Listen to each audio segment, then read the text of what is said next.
ಏಕವ್ಯಕ್ತಿ ನಾಟಕೋತ್ಸವ ಮತ್ತು ರಂಗ ಬದುಕಿನ 5ನೇ ವರ್ಷದ ಸಂಭ್ರಮ 2025ರ ಸಮಾರೋಪ ಸಮಾರಂಭವನ್ನು ತೆಗೆದುಕೊಳ್ಳುವ ಸಮಯ. ಸಮಾರೋಪ ಸಮಾರಂಭ ಇದೀಗ ಶುರುವಾಗಲಿದೆ. ತಾವೆಲ್ಲರೂ ದಯವಿಟ್ಟು ಕೆಲವೇ ಕ್ಷಣಗಳಲ್ಲಿ ಶುರುವಾಗುತ್ತೆ. ರಂಗಬದುಕು ಟ್ರಸ್ಟ್ ಬೆಂಗಳೂರು ರವರು ಆಯೋಜಿಸಿದ್ದಂತಹ ಡಾಕ್ಟರ್ ಬೇಲೂರು ರಘುನಂದನ್ ರವರ ಏಕವ್ಯಕ್ತಿ ನಾಟಕೋತ್ಸವ ಮತ್ತು ರಂಗ ಬದುಕಿನ 5ನೇ ವರ್ಷದ ಸಂಭ್ರಮ 2025ರ ಸಮಾರೋಪ ಸಮಾರಂಭಕ್ಕೆ ಆಗಮಿಸಿರುವ ಅತಿಥಿ ಮಹೋದಯರನ್ನ ವೇದಿಕೆಗೆ ಆಹ್ವಾನಿಸುವ ಸಮಯ. ಸಮಾರೋಪ ನುಡಿಯನ್ನ ನುಡಿಯಲಿದ್ದಾರೆ ದಿಲಾವರ್ ರಾಮದುರ್ಗರವರು, ಪತ್ರಕರ್ತರು. ದಯಮಾಡಿ ವೇದಿಕೆಗೆ ಬರಬೇಕು. ಮುಖ್ಯ ಅತಿಥಿಗಳಾಗಿ ನಮ್ಮ ಜೊತೆ ಇದ್ದಾರೆ ಶ್ರೀ KV ನಾಗರಾಜಮೂರ್ತಿರವರು, ಅಧ್ಯಕ್ಷರು ಕರ್ನಾಟಕ ನಾಟಕ ಅಕಾಡೆಮಿ. ಸರ್, ದಯವಿಟ್ಟು ವೇದಿಕೆಗೆ ಬರಬೇಕಾಗಿ ವಿನಂತಿಸಿಕೊಳ್ತಾ ಇದ್ದೇನೆ. ಹಾಗೂ ಶ್ರೀ ಮಲ್ಲಿಕಾರ್ಜುನ್ ಕಡಕೋಳ, ನಿರ್ದೇಶಕರು ವೃತ್ತಿ ರಂಗಾಯಣ, ದಾವಣಗೆರೆ. ಶ್ರೀಮತಿ ದಾಕ್ಷಾಯಿಣಿ ಭಟ್ರವರು, ರಂಗಕರ್ಮಿಗಳು. ಶ್ರೀ ಜಗದೀಶ್ ಜಾಲರವರು, ಸದಸ್ಯರು ಕರ್ನಾಟಕ ನಾಟಕ ಅಕಾಡೆಮಿ. ಉಪಸ್ಥಿತಿಯನ್ನ ವಹಿಸಲಿರುವ ಡಾಕ್ಟರ್ ಬೇಲೂರು ರಘುನಂದನ್ ರವರು, ಕವಿ ಮತ್ತು ರಂಗಕರ್ಮಿಗಳು. ಹಾಗೂ ಈ ಎಲ್ಲ ಕಾರ್ಯಕ್ರಮದ ನಾಯಕರು ಡಾಕ್ಟರ್ ಹೆಲನ್ ಮೈಸೂರುರವರು, ರಂಗಕರ್ಮಿ, ಅಧ್ಯಕ್ಷರು ರಂಗಬದುಕು ಟ್ರಸ್ಟ್. ತಮ್ಮೆಲ್ಲರಿಗೂ ವೇದಿಕೆಗೆ ಆತ್ಮೀಯ ಸ್ವಾಗತ, ಸುಸ್ವಾಗತ. ಶ್ರೀ ಮಹದೇವಯ್ಯರವರು, ಲಂಡನ್ ಮಹದೇವಯ್ಯರವರು, ದಯವಿಟ್ಟು ವೇದಿಕೆಗೆ ಆಹ್ವಾನಿಸಬೇಕಾಗಿ ವಿನಂತಿಸಿಕೊಳ್ತಾ ಇದ್ದೇನೆ.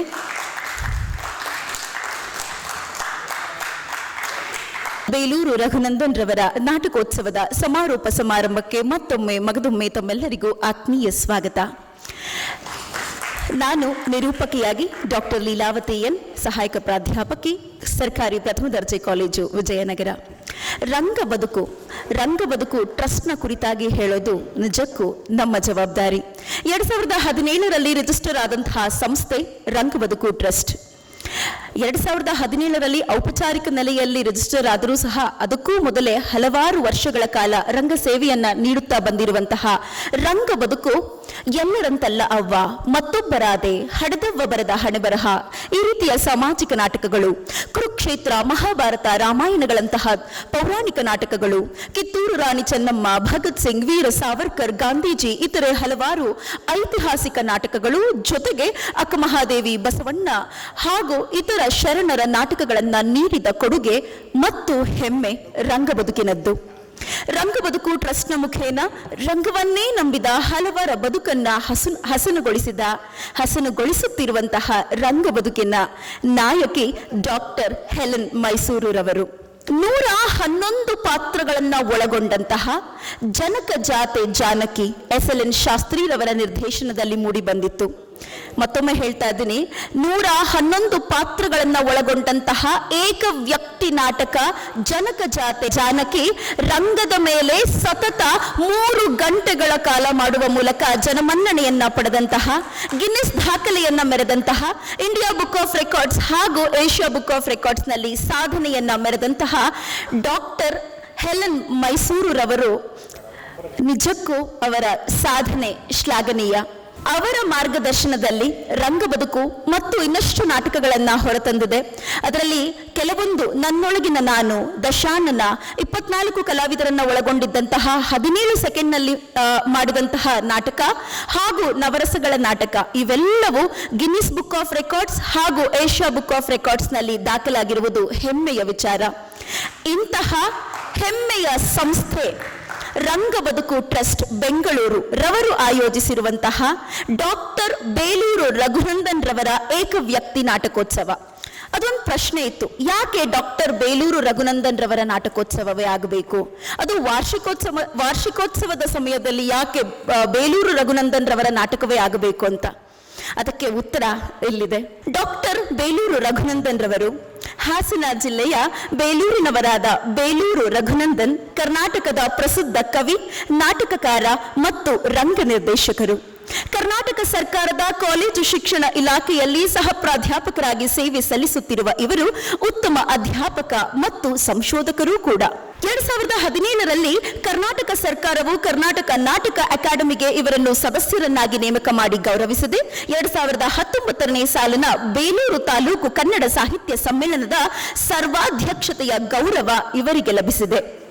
ಕಾವ್ಯ, ಕಟ್ಟುಪದಗಳು, ಮಕ್ಕಳ ಸಾಹಿತ್ಯ, ಕಥಾ ಸಾಹಿತ್ಯ, ವಿಮರ್ಶೆ, ಸಂಶೋಧನೆ, ಪ್ರವಾಸ ಸಾಹಿತ್ಯ, ಅಂಕಣ ಬರಹ, ಸಂಪಾದನೆ ಹೀಗೆ ಹಲವಾರು ರಂಗಗಳಲ್ಲಿ ತೊಡಗಿಕೊಂಡಿರುವ ಕನ್ನಡ ಸಾಹಿತ್ಯ ಮತ್ತು ರಂಗಭೂಮಿ ಕ್ಷೇತ್ರದಲ್ಲಿ ಖ್ಯಾತನಾಮರಾಗಿರುವಂತಹ ಬೇಲೂರು ರಘುನಂದನ್ ರವರ ರಂಗಭೂಮಿಯ ಮಹತ್ವದ ಕೆಲಸವನ್ನು ಗುರುತಿಸಿ ಭಾರತ ಸರ್ಕಾರ ಕೇಂದ್ರ ಸಂಗೀತ ನಾಟಕ ಅಕಾಡೆಮಿ ಕೊಡಮಾಡುವ ಪ್ರತಿಷ್ಠಿತ ಬಿಸ್ಮಿಲ್ಲಾ ಖಾನ್ ರಾಷ್ಟ್ರೀಯ ಯುವ ಪುರಸ್ಕಾರ ಮತ್ತು ಕರ್ನಾಟಕ ಸರ್ಕಾರ ಕರ್ನಾಟಕ ನಾಟಕ ಅಕಾಡೆಮಿ ಪ್ರಶಸ್ತಿಯನ್ನ 2022ನೇ ಸಾಲಿನಲ್ಲಿ ನೀಡಿ ಗೌರವಿಸಿದೆ. ಇದು ನಮ್ಮೆಲ್ಲರಿಗೂ ನಿಜಕ್ಕೂ ಹೆಮ್ಮೆಯ ವಿಚಾರ. ಕನ್ನಡ ಸಾಹಿತ್ಯ ಮತ್ತು ರಂಗಭೂಮಿಯ ಕ್ಷೇತ್ರದಲ್ಲಿ ಅತ್ಯಂತ ಪ್ರತಿಭಾವಂತರಾಗಿರುವ ಬೇಲೂರು ರಘುನಂದನ್ ರವರು ಕನ್ನಡ ಸಾಂಸ್ಕೃತಿಕ ಕ್ಷೇತ್ರಕ್ಕೆ ಅನನ್ಯವಾದ ಸೇವೆಯನ್ನ ಸಲ್ಲಿಸುತ್ತಿದ್ದಾರೆ. ಸಾಹಿತ್ಯ, ಅಧ್ಯಾಪನ ಮತ್ತು ರಂಗಭೂಮಿ ಕ್ಷೇತ್ರದಲ್ಲಿ ಅವಿರತವಾಗಿ ಸಾಧನೆ ಮಾಡುತ್ತಿರುವ ಬೇಲೂರು ರಘುನಂದನ್ ರವರ ಸಾಹಿತ್ಯ ಮತ್ತು ರಂಗ ಕೃತಿಗಳು ರಾಜ್ಯ ಮತ್ತು ರಾಷ್ಟ್ರೀಯ ಮಟ್ಟದಲ್ಲಿ ಮನ್ನಣೆಯನ್ನ ಪಡೆದುಕೊಂಡಿದೆ. ಇದಿಷ್ಟು ಯಾಕೆ ಇವತ್ತು ಬೇಲೂರು ರಘುನಂದನ್ ರವರ ಈ ನಾಟಕಗಳ ನಾಟಕೋತ್ಸವ ಇತ್ತು ಅನ್ನೋ ಒಂದು ಸಮಾರಂಭದಲ್ಲಿ ಉತ್ತರ ಆಯ್ತು ಅನ್ಕೊಳ್ತೀನಿ. ಆದ್ರೂ ಮತ್ತೇನೋ ಪ್ರಶ್ನೆ ಕಾಡ್ತಿತ್ತು, ಇಷ್ಟೇನಾ ಇದಕ್ಕೆ ಉತ್ತರ ಅಂತ. ಡಾಕ್ಟರ್ ಹೆಲನ್ ಮೇಡಮ್ ರವರ ಜೊತೆ ಮಾತಾಡಬೇಕಾದ್ರೆ ಮನಸ್ಸಿನ ಆಳಕ್ಕೆ ಇಳಿಯುವಂತ ಒಂದಷ್ಟು ಮಾತುಗಳನ್ನ ಹೇಳಿದ್ರು ಡಾಕ್ಟರ್ ಬೇಲೂರು ರಘುನಂದನ್ ರವರು. ನಿನ್ನೆ ಕೂಡ ಸಂವಾದದಲ್ಲಿ ಹೇಳಿದ್ರು, ನೋಡೋದಕ್ಕೆ ಸ್ವಲ್ಪ ವ್ಯಕ್ತಿ ಕಷ್ಟ ಅಂತ ಅನ್ಸಿದ್ರು ತಾಯಿ ಹೃದಯ ಇರೋರು. ವ್ಯಕ್ತಿಯಾಗಿ ರಘುನಂದನ್, ವ್ಯಕ್ತಿತ್ವದಿಂದ ರಘುನಂದನ್ ನಿಜಕ್ಕೂ ಎತ್ತರದ ಸಾಲಿನಲ್ಲಿ ನಿಲ್ತಾರೆ, ಸಾಧನೆಯ ಶಿಖರದಲ್ಲಿ ನಿಲ್ತಾರೆ. ಇಂತಹ ಡಾಕ್ಟರ್ ಬೇಲೂರು ರಘುನಂದನ್ ರವರ ಏಕವ್ಯಕ್ತಿ ನಾಟಕೋತ್ಸವ ಮತ್ತು ರಂಗ ಬದುಕಿನ 5ನೇ ವರ್ಷದ ಸಂಭ್ರಮ 2025ರ ಸಮಾರೋಪ ಸಮಾರಂಭವನ್ನ ಶುರು ಮಾಡೋಣ ಪ್ರಾರ್ಥನೆಯೊಂದಿಗೆ. ಪ್ರಾರ್ಥನೆಗಾಗಿ ಆಹ್ವಾನಿಸ್ತಾ ಇದ್ದೇನೆ ವಿಜಯನಗರದ ಸರ್ಕಾರಿ ಪ್ರಥಮ ದರ್ಜೆ ಕಾಲೇಜಿನ ರಂಗ ಚಿರಂತನದ ವಿದ್ಯಾರ್ಥಿಗಳನ್ನ. ಗಣದೈವತಾಯ ಗಣಾಧ್ಯಕ್ಷಾಯ ಧೀಮಹಿ ಗುಣಶರೀರಾಯ ಗುಣಮಂಡಿತಾಯ ಗುಣೇಶಾನಾಯ ಧೀಮಹಿ ಗುಣಾತೀತಾಯ ಗುಣಾಧೀಶಾಯ ಗುಣಪ್ರವಿಷ್ಟಾಯ ಧೀಮಹಿ ಏಕದಂತಾಯ ವಕ್ರತುಂಡಾಯ ಗೌರೀತನಯಾಯ ಧೀಮಹಿ ಗಜೇಶಾನಾಯ ಬಾಲಚಂದ್ರಾಯ ಶ್ರೀಗಣೇಶಾಯ ಧೀಮಹಿ ಏಕದಂತಾಯ ವಕ್ರತುಂಡಾಯ ಗೌರೀತನಯಾಯ ಧೀಮಹಿ ಗಜೇಶಾನಾಯ ಬಾಲಚಂದ್ರಾಯ ಶ್ರೀಗಣೇಶಾಯ ಧೀಮಹಿ ಗಾನಚತುರಾಯ ಗಾನಪ್ರಾಣಾಯ ಗಾನಾಂತರಾತ್ಮನೇ ಗಾನೋತ್ಸುಕಾಯ ಗಾನಮತ್ತಾಯ ಗಾನೋತ್ಸುಕಮನಸೇ ಗುರುಪೂಜಿತಾಯ ಗುರುದೈವತಾಯ ಗುರುಕುಲಸ್ಥಾಯಿನೇ ಗುರುವಿಕ್ರಮಾಯ ಗುಹ್ಯಪ್ರವರಾಯ ಗುರವೇ ಗುಣಗುರವೇ ಗುರುದೈತ್ಯಕಲಕ್ಷೇತ್ರೇ ಗುರುಧರ್ಮ ಸದಾರಾಧ್ಯಾಯ ಗುರುಪುತ್ರ ಪರಿತ್ರಾತ್ರೇ ಗುರುಪಾಖಂಡ ಖಂಡಕಾಯ ಗೀತಸಾರಾಯ ಗೀತತತ್ವಾಯ ಗೀತಗೋತ್ರಾಯ ಧೀಮಹಿ ಗೂಢಗುಲ್ಫಾಯ ಗಂಧಮತ್ತಾಯ ಗೋಜಯಪ್ರದಾಯ ಧೀಮಹಿ ಗುಣಾತೀತಾಯ ಗುಣಾಧೀಶಾಯ ಗುಣಪ್ರವಿಷ್ಟಾಯ ಧೀಮಹಿ ಏಕದಂತಾಯ ವಕ್ರತುಂಡಾಯ ಗೌರೀತನಯಾಯ ಧೀಮಹಿ ಗಜೇಶಾನಾಯ ಬಾಲಚಂದ್ರಾಯ ಶ್ರೀಗಣೇಶಾಯ ಧೀಮಹಿ ಏಕದಂತಾಯ ವಕ್ರತುಂಡಾಯ ಗೌರೀತನಯಾಯ ಧೀಮಹಿ ಗಜೇಶಾನಾಯ ಬಾಲಚಂದ್ರಾಯ ಶ್ರೀಗಣೇಶಾಯ ಧೀಮಹಿ. ಸುಶ್ರಾವ್ಯ ಕಂಠಸಿರಿಗೆ ಮನತುಂಬದ ಧನ್ಯವಾದಗಳು. ಇದೀಗ ಕಾರ್ಯಕ್ರಮಕ್ಕೆ ಆಗಮಿಸಿರುವ ಅತಿಥಿ ಮಹೋದಯರನ್ನ ಸ್ವಾಗತಿಸುವ ಸಮಯ. ಮೊದಲನೆಯದಾಗಿ ಕಾರ್ಯಕ್ರಮಕ್ಕೆ ಸಮಾರೋಪ ನುಡಿಗಳನ್ನು ಆಡಲಿರುವ ದಿಲಾವರ್ ರಾಮದುರ್ಗರವರು, ಪತ್ರಕರ್ತರು. ಸರ್, ನಿಮಗೆ ಕಾರ್ಯಕ್ರಮಕ್ಕೆ ಆತ್ಮೀಯ ಸ್ವಾಗತ. ಮುಖ್ಯ ಅತಿಥಿಗಳಾಗಿ ಆಗಮಿಸಿರುವಂತಹ ಶ್ರೀ KV ನಾಗರಾಜಮೂರ್ತಿರವರು, ಅಧ್ಯಕ್ಷರು, ಕರ್ನಾಟಕ ನಾಟಕ ಅಕಾಡೆಮಿ. ಸರ್, ನಿಮಗೂ ಸಹ ಕಾರ್ಯಕ್ರಮಕ್ಕೆ ಆತ್ಮೀಯ ಸ್ವಾಗತ.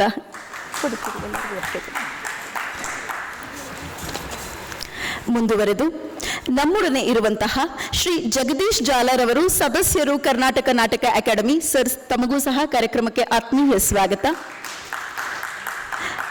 ಇಂದಿನ ಕಾರ್ಯಕ್ರಮದ ಕೇಂದ್ರ ಬಿಂದು ಡಾಕ್ಟರ್ ಬೇಲೂರು ರಘುನಂದನ್ ರವರು. ಸರ್, ನಿಮಗೂ ಸಹ ಕಾರ್ಯಕ್ರಮಕ್ಕೆ ಆತ್ಮೀಯ ಮನತುಂಬದ ಸ್ವಾಗತ. ರಂಗಬದುಕು ಟ್ರಸ್ಟ್ನ ನಾಯಕಿ ಡಾಕ್ಟರ್ ಹೆಲನ್ ಮೈಸೂರುರವರು. ಮೇಡಮ್, ನಿಮಗೂ ಸಹ ಕಾರ್ಯಕ್ರಮಕ್ಕೆ ಆತ್ಮೀಯ ಸ್ವಾಗತವನ್ನು ಕೋರ್ತಾ ಇದ್ದೇನೆ. ಮುಂದುವರೆದು ನೀವು ನಮ್ಮೆಲ್ಲರ ಆಸ್ತಿ, ರಂಗಭೂಮಿಗೆ ಇರುವಂತಹ ನಿಜವಾದ ಆಸ್ತಿ ನಮ್ಮ ಪ್ರೇಕ್ಷಕರು ಮತ್ತು ನೀವು ನೀಡುವ ಚಪ್ಪಾಳೆ. ತಮ್ಮೆಲ್ಲರಿಗೂ ಸ್ವಾಗತ, ಸುಸ್ವಾಗತ.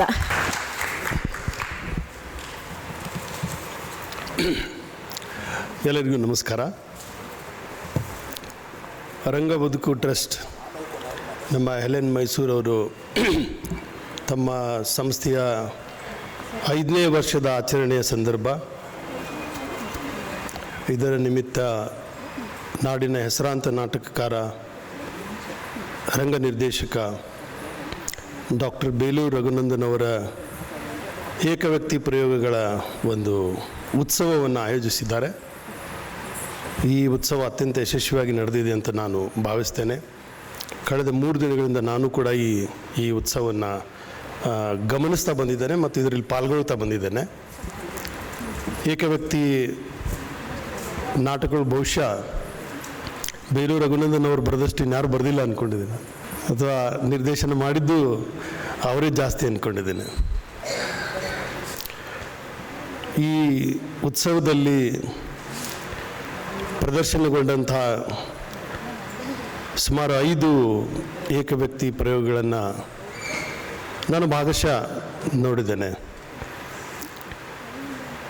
ಅವರ ರಕ್ತವರ್ಣೆ ನಾಟಕದಿಂದ ನಾನು ಇಲ್ಲಿವರೆಗೂ ಅವರ ಇಡೀ ರಂಗ ಸಾಹಿತ್ಯವನ್ನು ಮತ್ತು ಅವರ ರಂಗ ಚಟುವಟಿಕೆಯನ್ನು ನಾನು ಗಮನಿಸ್ತಾ ಬಂದಿದ್ದೇನೆ, ವೆರಿ ಕ್ಲೋಸ್ ಆಗಿ.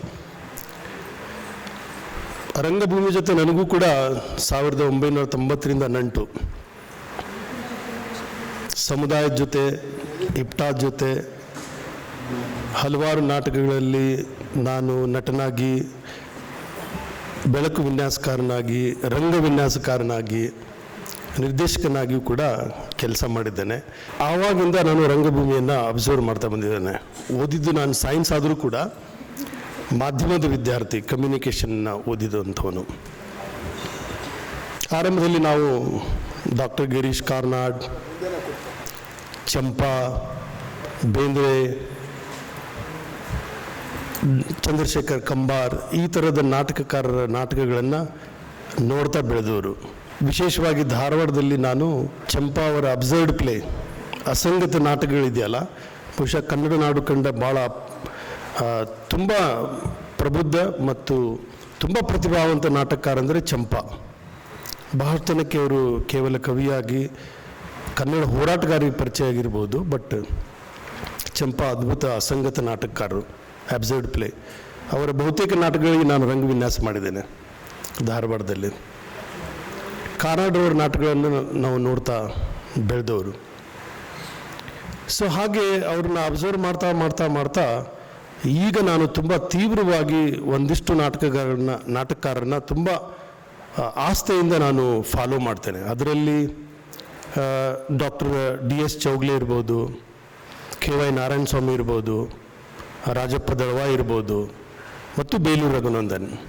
ನಾನು ವಿಶೇಷವಾಗಿ ಡಾಕ್ಟರ್ ಬೇಲೂರು ರಘುನಂದನ್ ಅವರ ಬಹುತೇಕ ನಾಟಕಗಳನ್ನು ಫಾಲೋ ಮಾಡ್ತಾ ಬಂದಿದ್ದೇನೆ. ಅವರ ಪ್ರತಿಯೊಂದು ನಾಟಕಗಳನ್ನು ನಾನು ಗಮನಿಸ್ತಾ ಬಂದಿದ್ದೇನೆ. ಕಾರ್ನಾಡ್ ಬೇರೆ ಥರದ ನಾಟಕಕಾರರು, ಇತಿಹಾಸದಿಂದ, ಪುರಾಣದಿಂದ ವಸ್ತುಗಳನ್ನು ತಗೊಂಡು ಅದನ್ನು ದೃಶ್ಯ ವೈಭವದಲ್ಲಿ ಕಟ್ಟಿಕೊಡುವಂಥ ಒಂದು ಕಲೆಗಾರಿಕೆ ಅವರಿಗೆ ಇತ್ತು. ವಿಶೇಷವಾಗಿ ಅವರಿಗೆ ಡ್ರಮ್ಯಾಟಿಕ್ ಎಲಿಮೆಂಟ್ಸ್ ಮತ್ತು ದೃಶ್ಯಗಳನ್ನು ಹೆಣೆಯುವ ಒಂದು ಸಾಮರ್ಥ್ಯ ಇತ್ತು. ಧಾರವಾಡದಲ್ಲಿ ಅವರಿಗೆ ಒಂದು ಒಳ್ಳೆಯ ವೇದಿಕೆ ಕೂಡ ಇತ್ತು. ಸಮಾಜ ಪುಸ್ತಕಾಲಯ ಇರ್ಬೋದು, ಜಿ ವಿ ಜೋಶಿಯವರು ಇರ್ಬೋದು, ಕೀರ್ತಿನಾಥ್ ಕುರುದ್ಕೋಟೆಯವರು ಇರ್ಬೋದು, ಅವರೆಲ್ಲ ಸೇರಿ ಕಾರ್ನಾಡ್ ಅವ್ರಿಗೆ ಒಂದು ಲಾಂಚಿಂಗ್ ವೆಹಿಕಲ್ ಥರ ಕೆಲಸ ಮಾಡಿದರು. ಕಾರ್ನಾಡ್ ಅವ್ರು ಬೆಳೆಯೋದಕ್ಕೆ ಒಂದು ಪ್ರಾಪರ್ ಆದ ಲಾಂಚಿಂಗ್ ವೆಹಿಕಲ್ ಧಾರವಾಡದಲ್ಲಿತ್ತು. ಅವರಿಗೆ ಸಾಹಿತ್ಯ ಸಲಹೆ ನೀಡ್ತಾ ಇದ್ದವರು ಕೀರ್ತಿನಾಥ್ ಕುರುದ್ಕೋಟಿ. ಮತ್ತು ಅವರ ತುಘಲಕ್ ನಾಟಕ ಅಷ್ಟು ದೊಡ್ಡ ಹೆಸರಿಗೆ ಬರಬೇಕು ಅಂತಂದರೆ ಮೊಹಮ್ಮದ್ ಅಲ್ಕಾಜಿ ಅವರು ಅದನ್ನು ನಿರ್ದೇಶನ ಮಾಡಿದರು ಡೆಲ್ಲಿನಲ್ಲಿ. ಆಗಿನಿಂದ ಕಾರ್ನಾಡ್ ಅವರಿಗೆ ಒಂದು ಪ್ರಾಪರ್ ಆದ ಲಾಂಚಿಂಗ್ ವೆಹಿಕಲ್ ಸಿಕ್ತು. ಸೊ ಅವರು ನಾಟಕಕಾರರಾಗಿ ಎಮರ್ಜ್ ಆದರು. ಆ ಥರದ ಲಾಂಚಿಂಗ್ ವೆಹಿಕಲ್ಗಳು ಬೇರೆ ನಾಟಕಗಾರಗಳಿಗೆ ಸಿಕ್ಕಿದ್ದು ಕಡಿಮೆ. ಕಂಬಾರವ್ರಿಗೂ ಸಿಕ್ಕಿರ್ಬೋದು, ಎಚ್ ಎಸ್ ಶಿವಪ್ರಕಾಶ್ ಅವ್ರಿಗೂ ಟು ಸಮ್ ಎಕ್ಸ್ಟೆಂಟ್ ಸಿಕ್ತು, ರಾಜಪ್ಪ ದಳವಾಯಿ ಅವ್ರಿಗೂ ಪರವಾಗಿಲ್ಲ. ಬಟ್ ಬೇಲೂರು ರಘುನಂದನ್ ಇದ್ದಾರಲ್ಲ, ಈ ಸಮಾಜದಲ್ಲಿ ಅಂಥ ಒಂದು ಲಾಂಚಿಂಗ್ ವೆಹಿಕಲ್ ರೆಡಿ ಆಗಲಿಲ್ಲ. ಆದರೆ ಅವರು ಏಕಲವ್ಯನ ಹಾಗೆ ಸ್ವತಃ ತಮ್ಮ ಲಾಂಚಿಂಗ್ ವೆಹಿಕಲನ್ನು ತಾವೇ ಕ್ರಿಯೇಟ್ ಮಾಡಿಕೊಳ್ಳುವಂಥ ಒಂದು ಸಾಹಸಕ್ಕಿಳಿದರು. ಅದು ನಾನು ತುಂಬ ಗಮನಿಸಿರುವಂಥದ್ದು. ಸಮಾಜ ಒಂದು ಲಾಂಚಿಂಗ್ ವೆಹಿಕಲ್ ಥರ ಇದ್ದರೆ ಮಾತ್ರ ಯಾವುದೇ ಕಲೆ ಬೆಳೆಯೋಕ್ಕೆ ಸಾಧ್ಯ. ಒಬ್ಬ ನಾಟಕಕಾರ ಬೆಳೆಯೋಕ್ಕೆ ಸಾಧ್ಯ, ಒಬ್ಬ ಕವಿ ಬೆಳೆಯೋಕ್ಕೆ ಸಾಧ್ಯ, ಒಬ್ಬ ಕಲಾವಿದ ಬೆಳೆಯೋಕ್ಕೆ ಸಾಧ್ಯ. ಬೇಲೂರು ರಘುನಂದನ್ ಅವರು ನಾನು ಅಬ್ಸರ್ವ್ ಮಾಡಿದ ಹಾಗೆ ಕಾಲೇಜ್ ವಿದ್ಯಾರ್ಥಿಗಳನ್ನು ಸೇರಿಸಿಕೊಂಡು ಅವರಿಗೆ ರಂಗದ ಬಗ್ಗೆ ಆಸಕ್ತಿಯನ್ನು ಮೂಡಿಸ್ತಾ ಆ ಮುಖೇನ ರಂಗ ಚಟುವಟಿಕೆಗಳಲ್ಲಿ ಅವರನ್ನು ಪಾಲ್ಗೊಳ್ಳುವ ಹಾಗೆ ಮಾಡುವಂಥ ಒಂದು ಅಪರೂಪದ ಒಂದು ಕೆಲಸವನ್ನು ಬೇಲೂರು ರಘುನಂದನ್ ಅವರು ಮಾಡ್ತಾ ಇದ್ದಾರೆ. ಈ ಹಿಂದೆ ಕರ್ನಾಟಕದಲ್ಲಿ ನನಗನ್ಸಿದ ಮಟ್ಟಿಗೆ ಡಾಕ್ಟರ್ ಕೆ ವಿ ನಾಗರಾಜಮೂರ್ತಿಯವರು ಕಾಲೇಜು ಫೆಸ್ಟಿವಲ್ ಮಾಡ್ತಿದ್ದಾರಲ್ಲ, ಆ ಮೂಲಕ ಎಷ್ಟೋ ಯುವಕರನ್ನ, ಅಸಂಖ್ಯಾತ ಯುವಕರನ್ನ, ಸಾವಿರಾರು ಯುವಕರನ್ನ ರಂಗಭೂಮಿಗೆ ತೊಗೊಂಬಂದರು ಅವರು. ಈ ರಂಗಕಲೆಗೆ ಹೊಸ ನೀರು ಬರಬೇಕು ಅನ್ನುವ ಹಿನ್ನೆಲೆಯಲ್ಲಿ ಅವರು ಹಲವಾರು ಸಾವಿರಾರು ಯುವಕರನ್ನು ರಂಗಭೂಮಿಗೆ ಪರಿಚಯಿಸಿದರು. ಅದರ ಮೂಲಕ ರಂಗಭೂಮಿಗೆ ಒಂದು ಹೊಸ ನೀರು ಬಂತು. ಕಳೆದ 2-3 ದಶಕಗಳಲ್ಲಿ ರಂಗಭೂಮಿಯಲ್ಲಿ ಕ್ರಿಯಾಶೀಲಾದಂಥ ಸಾಕಷ್ಟು ರಂಗನಟರು, ರಂಗ ನಿರ್ದೇಶಕರು, ರಂಗಕರ್ಮಿಗಳಲ್ಲಿ ಈ ಕಾಲೇಜು ನಾಟಕೋತ್ಸವದಲ್ಲಿ ಯಾರು ಪ್ರವರ್ಧಮಾನಕ್ಕೆ ಬಂದರು ಅವರು ಈಗಲೂ ಕೂಡ ಕ್ರಿಯಾಶೀಲರಾಗಿದ್ದಾರೆ, ರಂಗಭೂಮಿಯಲ್ಲೂ ಇದ್ದಾರೆ ಮತ್ತು ಚಲನಚಿತ್ರ ರಂಗದಲ್ಲೂ ಇದ್ದಾರೆ. ಆ ಒಂದು ಪರಂಪರೆಯನ್ನು ಬೇಲೂರು ರಘುನಂದನ್ ಅವರು ತುಂಬ ಬೇರೆ ಆಯಾಮ ನೀಡಿ ಹೊಸ ಹೊಸ ಹುಡುಗರನ್ನು ಸುಮಾರು ಅವರು ಸುತ್ತ ನಾನು ನೋಡಿದಾಗೆ ಪ್ರತಿಯೊಂದು ನಾಟಕ ಪ್ರಯೋಗದ ಸಂದರ್ಭದಲ್ಲಿ ನೂರಾರು ಯಂಗ್ ಮೈಂಡ್ಸ್ ಬೇಲೂರು ರಘುನಂದನ್ ಅವರು ಸುತ್ತ ಇರ್ತಾರೆ. ಮತ್ತು ಅವರಿಗೆ ರಂಗಕಲೆಯ ಜೊತೆಗೆ ಇಡೀ ನಮ್ಮ ನಾಡಿನ ಸಂಸ್ಕೃತಿ, ಸಾಹಿತ್ಯ, ಕಲೆ ಇದನ್ನು ಅವರಿಗೆ ಪರಿಚಯಿಸ್ತಾರೆ. ಅವರು ಒಬ್ಬ ಪ್ರೊಫೆಸರ್ ಆಗಿ ಸೂಕ್ತವಾದಂಥ ಪ್ರೊಫೆಸಿಂಗ್ ಕೆಲಸವನ್ನು ಬೇಲೂರು ರಘುನಂದನ್ ಅವರು ಮಾಡ್ತಾರೆ. ಒಬ್ಬ ಗುರುವಾಗಿಯೂ ಕೂಡ ತಮ್ಮಲ್ಲಿ ಇರುವಂಥ ಎಲ್ಲ ಜ್ಞಾನದ ಏನು ಶಲೆ ಇದೆ ಅದೆಲ್ಲವನ್ನು ವಿದ್ಯಾರ್ಥಿಗಳತ್ತ ಅವರು ಹರಿಸ್ತಾರೆ. That is very important. ತಮ್ಮ ಹಾಗೆ ಅವರನ್ನು ಮಾಡೋದಕ್ಕೆ ಟ್ರೈ ಮಾಡ್ತಾರೆ. ಒಂಥರ ಕ್ಲೋನಿಂಗ್ ಸಿಸ್ಟಮ್ಗೆ ಒಳಪಡಿಸ್ಬಿಡ್ತಾರೆ. ತದ್ರೂಪ ಒಬ್ಬ ಗುರು ತಮ್ಮ ಶಿಷ್ಯರನ್ನು ತದ್ರೂಪಿಗಳನ್ನಾಗಿ ಮಾಡಿದ್ರೆ ಅದು ಸಮಾಜಕ್ಕೆ ಒಂದು ದೊಡ್ಡ ಕೊಡುಗೆ ಆಗುತ್ತೆ. ಆ ನೆಲೆಯಲ್ಲಿ ಸಾಹಿತ್ಯದ ಪ್ರೊಫೆಸರ್ ಆಗಿ, ಅಧ್ಯಾಪಕನಾಗಿ ಸಾಹಿತ್ಯ ಮತ್ತು ಸಂಸ್ಕೃತಿಯ ಜೊತೆಗೆ ರಂಗಕಲೆಯನ್ನು ಕೂಡ, ರಂಗಾಸಕ್ತಿಯನ್ನು ಕೂಡ ತಮ್ಮ ಶಿಷ್ಯ ಬಳಗಕ್ಕೆ ಅವರು ನೀಡ್ತಾ ಇರೋದು, ರವಾನಿಸ್ತಾ ಇರೋದು, ಅವರನ್ನು ಬೆಳೆಸ್ತಾ ಇರೋದು ಇದೆಯಲ್ಲ, ಇದು ತುಂಬ ಅನನ್ಯವಾದ ಕೆಲಸ. ಬಹುಶಃ ಕನ್ನಡ ನಾಡಿನ ಈಗಿನ ಸಂದರ್ಭದಲ್ಲಿ ಒಬ್ಬ ಕನ್ನಡ ಅಧ್ಯಾಪಕ ಮತ್ತು ಒಬ್ಬ ನಾಟಕಕಾರ ಈ ರೀತಿಯಾಗಿ ಅವಿರತವಾಗಿ ಹಗಲು ರಾತ್ರಿ ಈ ಯುವ ಮನಸ್ಸುಗಳ ಜೊತೆ ರಂಗ ಸಾಹಸಕ್ಕೆ ಇಳಿದಿದ್ದು ಬಹುಶಃ ನಾನು ನೋಡಿದಿದೆ ಮೊದಲನೇ ವ್ಯಕ್ತಿ. ಈ ಹಿಂದೆ ಸುಮಾರು ಜನ ಪ್ರೊಫೆಸರ್ಗಳು, ನಾಟಕಕಾರರು ಆಗಾಗ ನಾಟಕಗಳನ್ನು ಬರೆದಿದ್ದಾರೆ, ಆಡಿಸಿದ್ದಾರೆ. ಬಟ್ ಹೀಗೆ ನಿರಂತರವಾಗಿ ಅದನ್ನು ಒಂದು ತನ್ನ ಕಾಯಕ ಅನ್ನೋ ಅರ್ಥದಲ್ಲಿ, ತನ್ನ ಬದ್ಧತೆ ಅನ್ನೋ ಅರ್ಥದಲ್ಲಿ ಅದನ್ನು ಪರಿಗಣಿಸಿ ಒಂದು ಹೊಸ ಸಮುದಾಯವನ್ನು, ಹೊಸ ಯುವ ಸಮುದಾಯವನ್ನು ಕಟ್ತಾ ಇರೋದಿದೆಯಲ್ಲ ರಂಗಭೂಮಿಗಾಗಿ, ಅದು ತುಂಬ ಗಮನಿಸಬೇಕಾದಂಥ ಈ ಸಮಾಜ ಅದನ್ನು ತುಂಬ ಅಂತಃಕರಣದಿಂದ ನೋಡಬೇಕಾಗಿದೆ. ಇವತ್ತಿನ ಈ ಸಮಾರಂಭದಲ್ಲಿ ಕರ್ನಾಟಕ ನಾಟಕ ಅಕಾಡೆಮಿಯ ಅಧ್ಯಕ್ಷರಿದ್ದಾರೆ. ದಯವಿಟ್ಟು ಅವರು ಅದನ್ನು ರಘುನಂದನ್ ಅವರ ಈ ನಿರಂತರವಾದಂಥ ಮತ್ತು ಈ ಅನನ್ಯವಾದಂಥ ರಂಗ ಸೇವೆಯನ್ನು ಅವರು ವಿಶೇಷವಾಗಿ ಪರಿಗಣಿಸಬೇಕು ಅಂತ ನಾನು ಅವರಲ್ಲಿ ಮನವಿ ಮಾಡ್ತೇನೆ. ಹಾಗೆ ನಾಟಕ ಅಕಾಡೆಮಿ ಸದಸ್ಯ ಜಗದೀಶ್ ಜಾಲ್ ಅವರು ಇದ್ದಾರೆ. ಅವರು ಕೇವಲ ಸದಸ್ಯರಷ್ಟೇ ಅಲ್ಲ, ಅವರು ಮಾಧ್ಯಮವನ್ನು ಕಲಿಸುವಂಥ ಪ್ರೊಫೆಸರ್ ಕೂಡ. ಸೊ ಅವರು ಇದನ್ನು ತುಂಬ ಕಕ್ಕುಲಾತಿಯಿಂದ ಕಾಣಬೇಕು. ಬೇಲೂರು ರಘುನಂದನ್ ಅವರ ರಂಗ ಕೃತಿಗಳ ಬಗ್ಗೆ ಮತ್ತು ಅವರು ಒಟ್ಟಾರೆ ರಂಗ ಚಟುವಟಿಕೆಗಳ ಬಗ್ಗೆ ಒಂದು ವಿಶೇಷವಾದ ಅಧ್ಯಯನ ನಡಿಬೇಕು ಮತ್ತು ವಿಶೇಷವಾದಂಥ ಉತ್ಸವ ಅಕಾಡೆಮಿಯಿಂದನೂ ಆಗಬೇಕು ಅಂತ ನಾನು ಭಾವಿಸ್ತೇನೆ. ಈ ವೇದಿಕೆ ಮೂಲಕ ನಾನು ಅಧ್ಯಕ್ಷರಿಗೆ ನನ್ನ ಹೃದಯಪೂರ್ವಕವಾದಂಥ ಒಂದು ಮನವಿಯನ್ನು ಸಲ್ಲಿಸ್ತೇನೆ. ಬೇಲೂರು ರಘುನಂದನ್ ಅವರ ನಾಟಕಗಳಲ್ಲಿ ರಕ್ತವರ್ಣೆಯಿಂದ ಹಿಡಿದು ನಾನು ಬಹುಶಃ ಇತ್ತೀಚೆಗೆ ಬರೆದಿರುವಂಥ ಶರ್ಮಿಷ್ಠೆವರೆಗೂ ನಾನು ಅವರನ್ನು ಗಮನಿಸ್ತಾ ಬಂದಿದ್ದೇನೆ. ಅವರ ನಾಟಕಗಳಲ್ಲಿ ಕೇಂದ್ರ ವಸ್ತು ಸ್ತ್ರೀಯಾಗಿರ್ತಾಳೆ, ಹೆಣ್ಣು. ಅದು ಭಾಳ ಮುಖ್ಯ. ಒಬ್ಬ ಪುರುಷ ತನ್ನನ್ನು ತಾನು ಗುರುತಿಸ್ಕೋಬೇಕು ಅಂತಂದರೆ ತನ್ನದೇ ಒಂದು ಕನ್ನಡಿಯನ್ನು ರೂಪಿಸ್ಕೋಬೇಕಾಗತ್ತೆ. ಅವನು ಬೇರೆಯವ್ರ ಮೂಲಕನೇ ತನ್ನನ್ನು ತಾನು ಗುರುತಿಸ್ಕೊಳ್ಳೋಕ್ಕೆ ಸಾಧ್ಯ. ಯಾಕಂದರೆ ಕನ್ನಡಿ ಅಂದರೆ ಬೇರೆಯವ್ನು ಬೇಕೇ ಬೇಕು ಅಲ್ವಾ. ಸೊ ಸ್ತ್ರೀಯನ್ನು ಒಂದು ಕನ್ನಡಿಯಾಗಿಟ್ಟುಕೊಂಡು ತಮ್ಮನ್ನು ತಾವು ಅವರು ಆತ್ಮಶೋಧನೆಗೆ ಮತ್ತು ತಮ್ಮನ್ನು ತಾವು ಒಂದು ಪುರುಷ ಲೋಕದ ಅಥವಾ ಮನುಷ್ಯ ಜಗತ್ತಿನ ಒಂದು ದೊಡ್ಡ ಪಯಣವನ್ನು ಅವರು ತಮ್ಮ ಸ್ತ್ರೀ ಕನ್ನಡಿಯಲ್ಲಿ ಕಾಣೋಕ್ಕೆ ಪ್ರಯತ್ನ ಮಾಡ್ತಾರೆ. ಬಹುಶಃ ಅವರೊಳಗೆ ಇರುವಂಥ ತಾಯ್ತನ, ಹೆಣ್ತನ, ಇದನ್ನು ಈ ರೀತಿಯಾಗಿ ನೋಡೋದಕ್ಕೆ ಅವರನ್ನು ಪ್ರೇರೇಪಿಸಿರ್ಬೋದು ಅಂತ ನಾನು ಅನ್ಕೊತೇನೆ. ಅವರ ಚಿಕ್ಕ ನಾಟಕ ನೋಡಿದಾಗ ಅವರ ಬಾಲ್ಯದ ಕೆಲವು ಇವು ಸಿಗುತ್ತೆ, ನಮಗೆ ಒಂದು ಸೋರ್ಸ್ ಸಿಗುತ್ತೆ ಅವ್ರ ಬಾಲ್ಯ ಹೇಗಿತ್ತು ಅಂತ. ಅದು ತೀರಾ ವೈಯಕ್ತಿಕ ಆಗಿರ್ಬೋದು, ಬಟ್ ಅವರೇ ಹೇಳ್ಕೊಂಡಿರೋದ್ರಿಂದ ಚಿಟ್ಟೆ ನಾಟಕದಲ್ಲಿ ಅವರ ತಂದೆಯನ್ನು ಗಮನಿಸಿದ್ದು, ಅವ್ರ ತಾಯಿ ಡೊಮ್ಯಾಸ್ಟಿಕ್ ವೈಲೆನ್ಸನ್ನು ಕಣ್ಣಾರೆ ಕಂಡಿರೋದ್ರಿಂದ ಬಹುಶಃ ಅವರೊಳಗಡೆ ಒಂದು ತಾಯಿಯ ಬಗ್ಗೆ ಒಂದು ವಿಶೇಷವಾದಂಥ ಒಂದು ಪ್ರೀತಿ, ತಾಯಿಯ ಬಗ್ಗೆ ಒಂದು ವಿಶೇಷವಾದಂಥ ಆಸ್ತಿ ಬಹುಶಃ ಬೆಳೆದಿರ್ಬೋದು.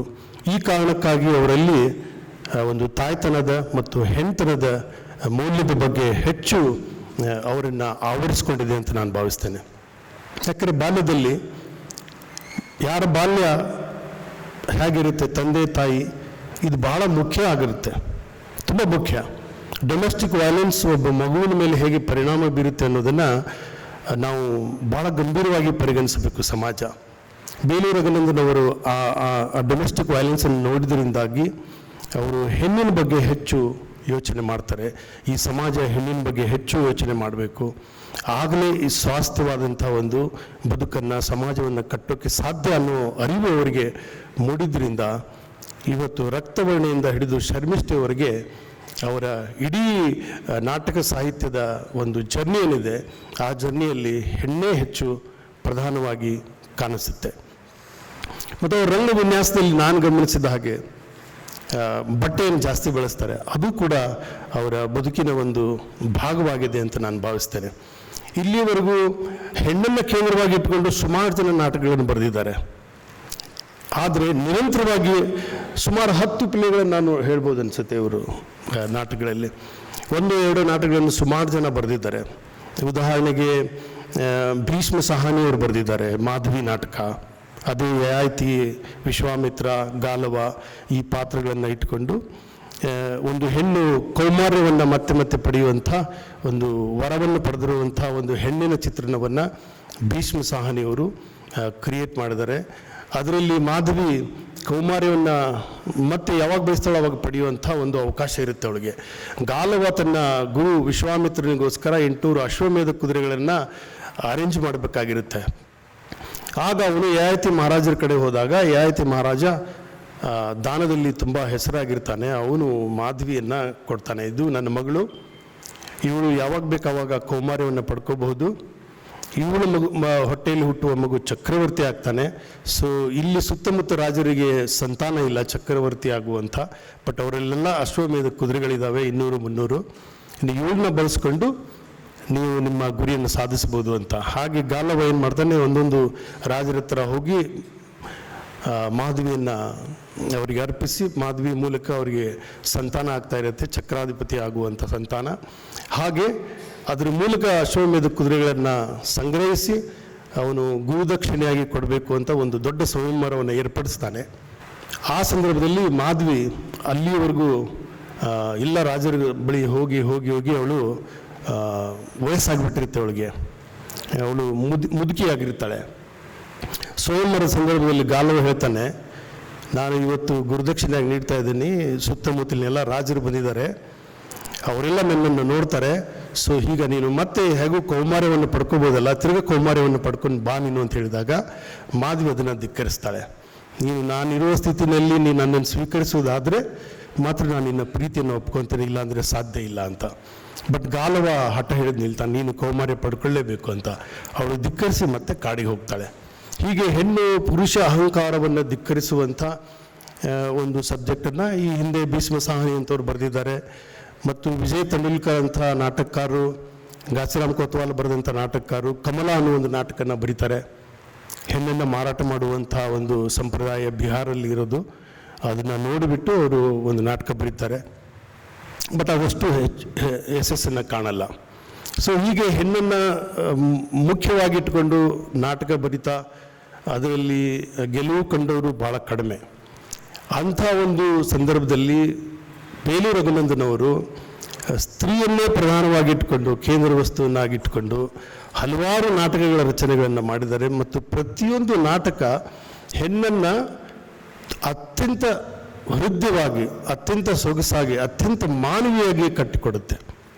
ಇಡೀ ಅವರ ರಕ್ತವರ್ಣೆ ಆಗಿರ್ಬೋದು, ಆಮೇಲೆ ಅಕ್ಕೈ ಆಗಿರಬಹುದು, ಆಮೇಲೆ ಪಂಚವರ್ಣೆ ಆಗಿರಬಹುದು, ಶರ್ಮಿಷ್ಠೆ ಆಗಿರ್ಬೋದು, ಸಾಲು ಮರದ ತಿಮ್ಮಕ್ಕನೇ ಆಗಿರ್ಬೋದು, ಮಾತಾ ಆಗಿರ್ಬೋದು, ಅಥವಾ ಮದರ್ ತೆರೆಸಾ ಆಗಿರ್ಬೋದು. ಈ ಎಲ್ಲ ನಾಟಕಗಳಲ್ಲಿ ಪ್ರತಿಯೊಂದು ಹೆಣ್ಣಿನ ಒಂದೊಂದು ವ್ಯಕ್ತಿತ್ವವನ್ನು ಕಟ್ಟಿಕೊಡೋಕ್ಕೆ ನೋಡಿದ್ದಾರೆ ಅವರು. ಹೆಣ್ಣಿನ ಬಗ್ಗೆ ಕೇವಲ ಆತ್ಮಮುಖದ ಮಾತುಗಳು ಅಥವಾ ಅವಳ ಬಗ್ಗೆ ಎಮೋಷ್ನಲ್ ಆಗಿ ಹೇಳುವಂಥ ಸಣ್ಣ ಪ್ರಯತ್ನ ಇಲ್ಲ ಅದರಲ್ಲಿ ಮಹಿಳೆಯ ಒಂದು ವ್ಯಕ್ತಿತ್ವವನ್ನು ಭಾಳ ದೊಡ್ಡ ಮಟ್ಟದಲ್ಲಿ ನೋಡುವಂಥ ಒಂದು ಮಹಾನ್ ಉದ್ದೇಶ ಪ್ರತಿಯೊಂದು ನಾಟಕಗಳಲ್ಲಿ ಅವರ ನಾಟಕಗಳಲ್ಲಿ ಹೊರಹೊಮ್ಮುತ್ತೆ. ನಾನು ಇದನ್ನು ತುಂಬ ಕ್ಲೀನಾಗಿ ಅವರ ನಾಟಕಗಳನ್ನು ಅಬ್ಸರ್ವ್ ಮಾಡೋದ್ರಿಂದ ನಾನು ಈ ಮಾತನ್ನು ಹೇಳೋಕ್ಕೆ ಸಾಧ್ಯ ಆಗಿದೆ. ಮತ್ತು ಅವರ ರಂಗ ವಿನ್ಯಾಸದಲ್ಲೂ ಕೂಡ ಒಬ್ಬ ನಿರ್ದೇಶಕನಾಗಿಯೂ ಕೂಡ ಅವ್ರದ್ದೇ ಆದಂಥ ಒಂದು ಶೈಲಿಯನ್ನು ಕಂಡುಕೊಂಡಿದ್ದಾರೆ ಅವರು. ಅವರ ಬಹುತೇಕ ರಂಗ ವಿನ್ಯಾಸ ಸೆಂಟ್ರಲ್ ಸ್ಟೇಜಲ್ಲೇ ಇರುತ್ತೆ. ಮತ್ತು ಆ ಸೆಂಟ್ರಲ್ ಸ್ಟೇಜಲ್ಲಿ ಬಟ್ಟೆಗಳನ್ನೇ ಜಾಸ್ತಿ ಬಳಸ್ತಾರೆ ಅವರು. ಇದು ಭಾಳ ಮುಖ್ಯ. ಬಹುಶಃ ಅವರು ನೇಕಾರಿಕೆ ಸಮುದಾಯದಿಂದ ಬಂದಿರೋದ್ರಿಂದ, ಬಟ್ ಆ ಒಂದು ಇದು ಅವರಲ್ಲಿ ಹಾಸುಹೊಕ್ಕಾಗಿ ಬಂದಿದೆ. ಅವರು ನನಗೆ ಒಂದು ರೀತಿಯ ಕಬೀರನ ಹಾಗೆ ಅನ್ನಿಸ್ತಾರೆ. ಕಬೀರ್ ಅವರು ಕೂಡ ನೇಕಾರರು. ಕಬೀರ್ ಅಂದರೆ ಅಲ್ಲಾಹಗೆ ಇನ್ನೊಂದು ಹೆಸರು ಕಬೀರ್ ದಾಸ್ ಅಲ್ಲ, ನಾನು ಕಬೀರ್ ಬಗ್ಗೆ ಹೇಳೋದಾದರೆ, ಕಬೀರ್ ಹೇಗೆ ಬಟ್ಟೆಯನ್ನು ನೇಯೋದು ಅಂತಂದರೆ ಮನಸ್ಸಿನ ಇದರಲ್ಲಿ ದೇವರನ್ನ ನೆನ್ಕೊಂಡು ಬಟ್ಟೆಯನ್ನು ಹೇಗೆ ಮನಸ್ಫೂರ್ತಿಯಾಗಿ ಅವನು ನೇಯ್ತಾನೆ. ಅವನೊಂದು ಮಾತು ಹೇಳ್ತಾನೆ, ನಾನು ಬಟ್ಟೆ ನೇಯೋದು ಮಾನ ಮುಚ್ಚೋದಕ್ಕೆ, ಮಾರಾಟ ಮಾಡೋದಕ್ಕೆಲ್ಲ ಅಂತ.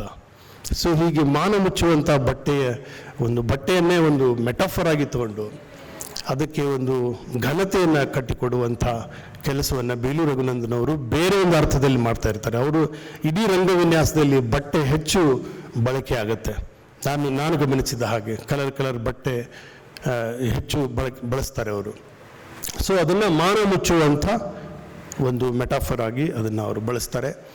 ಇದು ಹೆಣ್ಣಿನ ಮಾನ ಮುಚ್ಚುವುದು ಅಥವಾ ಗಂಡಿನ ಮಾನ ಮುಚ್ಚುವುದು, ಒಟ್ಟು ಮಾನ ಮುಚ್ಚುವಂಥ ಒಂದು ಬಟ್ಟೆ ಅವರ ರಂಗವಿನ್ಯಾಸದಲ್ಲಿ ತುಂಬ ಢಾಳಾಗಿ ಕಾಣಿಸುತ್ತೆ. ಮತ್ತು ಅವರ ಇಡೀ ನಾಟಕಗಳಲ್ಲಿ ಕಲರ್ ಇರುತ್ತೆ, ತುಂಬ ಸಾಫ್ಟ್ ಆದ ಕಲರ್ ಇರುತ್ತೆ. ಮತ್ತು ತುಂಬ ನೈಸರ್ಗಿಕವಾದಂಥ ಒಂದು ವಾತಾವರಣ ಇರುತ್ತೆ. ತುಂಬ ನ್ಯಾಚುರಲ್ ಆದಂಥ ಒಂದು ಕಲರ್ಸನ್ನು ಅವರು ತಮ್ಮ ರಂಗವಿನ್ಯಾಸದಲ್ಲಿ ಬಳಸ್ತಾರೆ. ಮತ್ತು ಇಡೀ ನಾಟಕವನ್ನು ಅವರು ತುಂಬ ಸಹಜವಾಗಿ ಕಟ್ಟಿಕೊಡ್ತಾರೆ. ಯಾವುದೇ ಫ್ಯಾಂಟಸಿಗೆ ಹೋಗದೆ ತುಂಬ ಸಹಜವಾಗಿ, ಸರಳವಾಗಿ ಮತ್ತು ಲಭ್ಯ ಪರಿಕರಗಳನ್ನು ಬಳಸಿ ಅವರು ಒಂದು ರೀತಿಯ ತಮ್ಮದೇ ಆದಂಥ ಒಂದು ಶೈಲಿಯ ಒಂದು ಪ್ರಯೋಗವನ್ನು ಪ್ರೇಕ್ಷಕರ ಮುಂದೆ ಇಡ್ತಾರೆ. ನಾನು ಇಲ್ಲಿವರೆಗೂ ಗಮನಿಸಿದ ಹಲವಾರು ನಾಟಕಗಳಲ್ಲಿ ಅವರದೇ ಆದಂಥ ಒಂದು ಭಿನ್ನವಾದಂಥ ಒಂದು ಶೈಲಿಯನ್ನು ನಾನು ಗಮನಿಸಿದ್ದೇನೆ. ಬೇಲೂರು ರಘುನಂದನವರ ಈ ಎಲ್ಲ ನಾಟಕಗಳ ಬಗ್ಗೆ ಮಾತನಾಡೋದಕ್ಕೆ ಬಹುಶಃ ನನಗೆ 2-3 ತಾಸು ಬೇಕಾಗ್ಬೋದೇನೋ. ಸೊ ಹೀಗಾಗಿ ಆ ಎಲ್ಲ ದೊಡ್ಡ ಪ್ರಯತ್ನವನ್ನು ನಾನು ಮಾಡಿದೆ.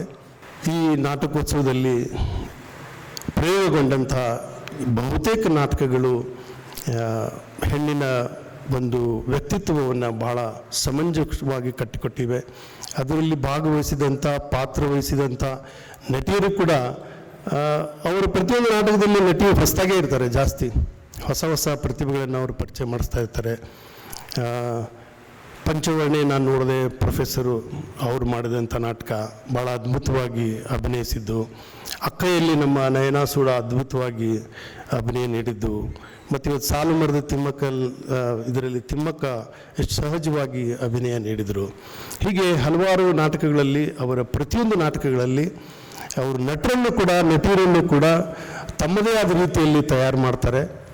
ಅವರಿಂದ ರಂಗ ಅಭಿನಯವನ್ನು ಮತ್ತು ರಂಗ ಪ್ರಸ್ತುತಿಯನ್ನು ಅವರದೇ ಮೂಲಕ ಅವರದೇ ಅನನ್ಯ ಶೈಲಿಯಲ್ಲಿ ಪ್ರಸ್ತುತಪಡಿಸೋದಕ್ಕೆ ಅವರು ಅವಕಾಶ ಕೊಡ್ತಾರೆ.